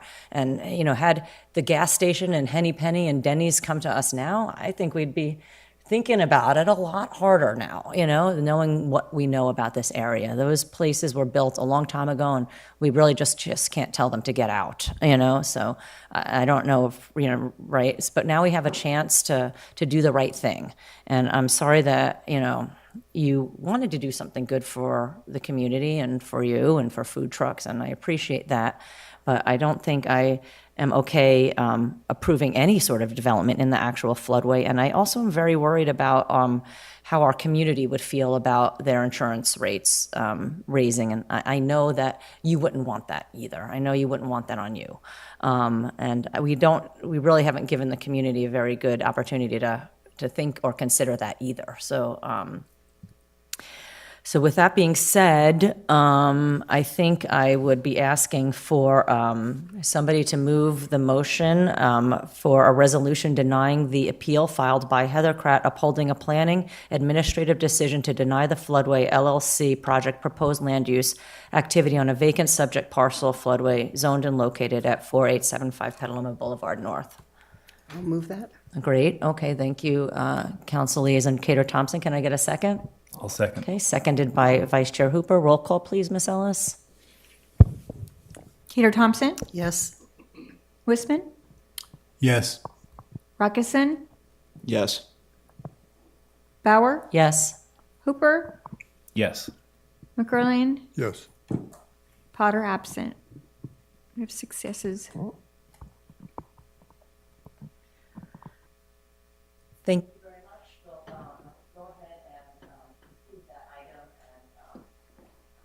We'll go ahead and conclude that item, and good luck to you in the future. Thank you. Okay, we'll go ahead and move on to our last item. And this is item number 4, Commission Rules and Regulations. Oh, yes. Sir, I'm so sorry, but you can come back again for another general public comment, but we're over that right now. Thank you, sir. Thank you. Okay. Okay, well, we're still moving on to item number 4. Planning Commission Rules and Regulations, amendment to modify the Planning Commission regular meeting start time from 7 p.m. to 6 p.m. So we'll go ahead and now invite our staff, Mr. Andrew Triple, to present. Great, thank you, Chair. I don't have a presentation for this item. I'll just quickly recap that earlier this spring, the Commission had expressed a desire to consider moving the start time forward to allow the Commission a bit more time to hear items as well as to be able to finish earlier in the evening. And so at the last meeting, we did have a unanimous vote from the Commission, informal straw vote from the Commission to support a start time of 6 p.m. There was a potential conflict with HCPC because HCPC has traditionally met on the second Tuesday of the month at 4 p.m. And so to move Planning Commission start time to 6 p.m., it would risk conflicting with the with HCPC meetings. At their last meeting on May 9th, HCPC indicated that they would entertain a motion to move their meetings to the first Tuesday of the month, relieving that conflict. So the motion before you this evening is to modify the Planning Commission regular start time meeting from 7 p.m. to 6 p.m., effective with the next meeting of the Planning Commission. Great, thank you very much, Mr. Triple. We can go ahead now and open public comment, but it does not look like there's any members of the public here. So Ms. Ellis, confirming no public comments. This is confirming there are no public comments. Great, closing public comment then, and then we'll move on to any commissioner questions or comments.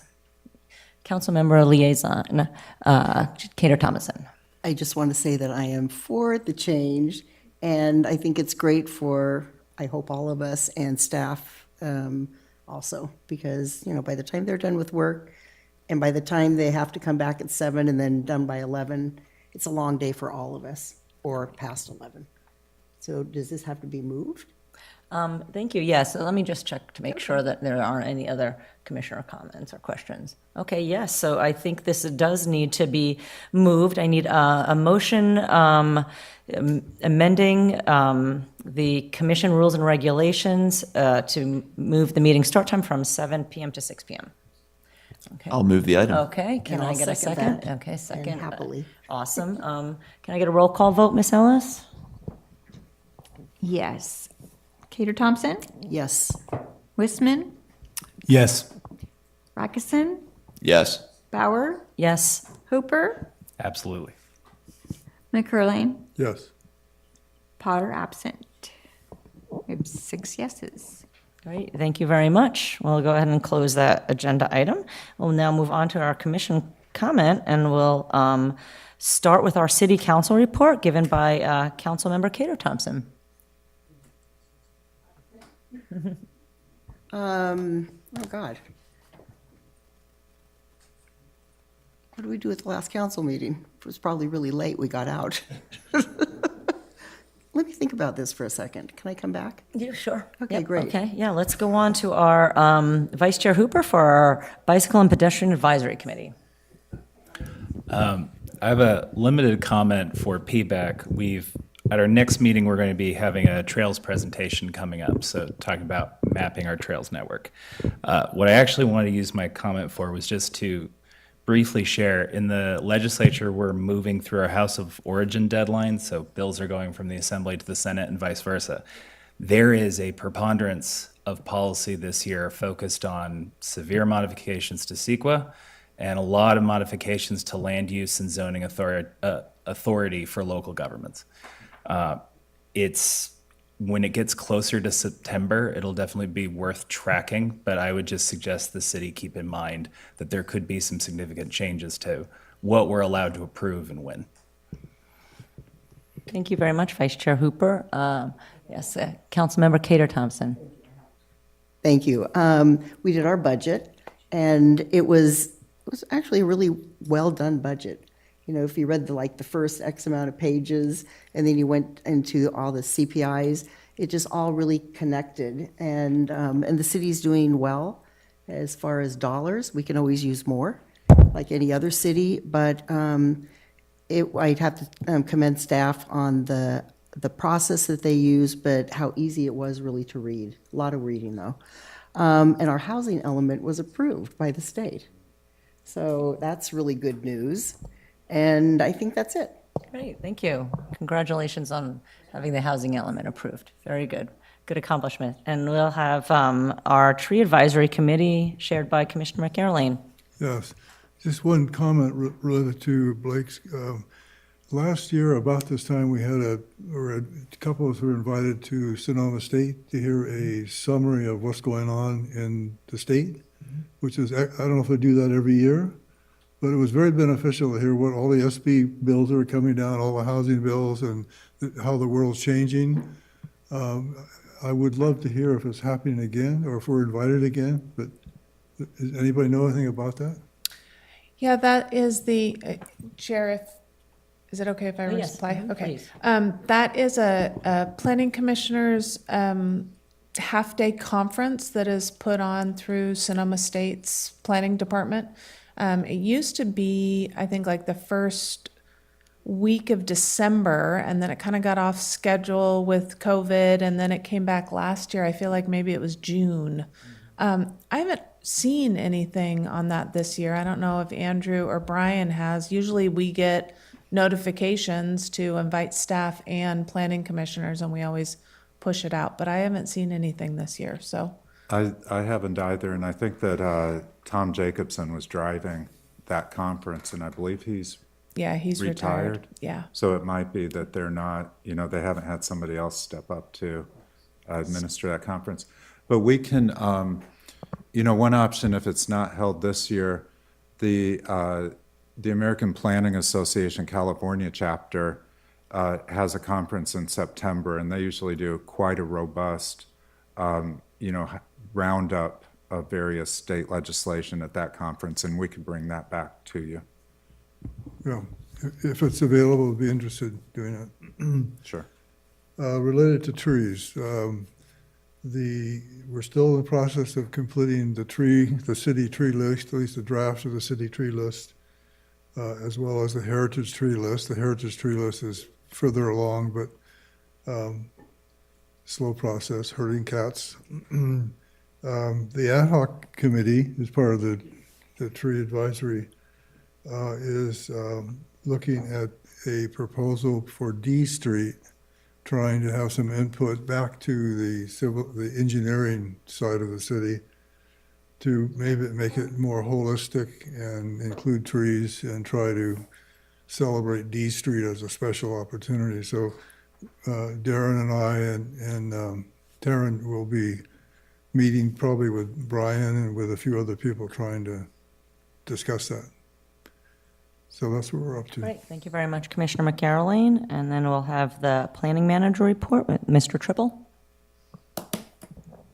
Heather's going to provide that Oh, nice. report this Okay. evening. I think I'm filling that role for Great. this evening. Thank you. So, Vice Mayor Cater Thompson really hit the big one, which is that our housing element was certified, which is really a celebration in our office, and felt like a huge achievement. So I'm really happy to report that we now have a certified housing element. So a couple things, really more about agendas. You have full agendas in June and July, so keep that in mind for your summer vacay. And as soon as the next meeting on June 13th, you will be meeting at 6 o'clock. So note that. And at that next meeting, it will be a joint study session with the HCPC to talk about the Hotel Weaver project, which is at the corner of 2nd and the Boulevard. Right. And kind of more specifically than the building itself, proposed zoning text amendments to create an overlay district for building height. So it is a project that is mixing both historic and design aspects, but also land use aspects and proposed changes to the code. So that's your next meeting on the 13th, so something to look forward to. And I think that's all I have for this evening. Great, thank you very much. Are there any other commissioner comments or questions? Okay, seeing none, we'll go ahead and adjourn the meeting at about 9:36. Thank you very much, everybody. Good night.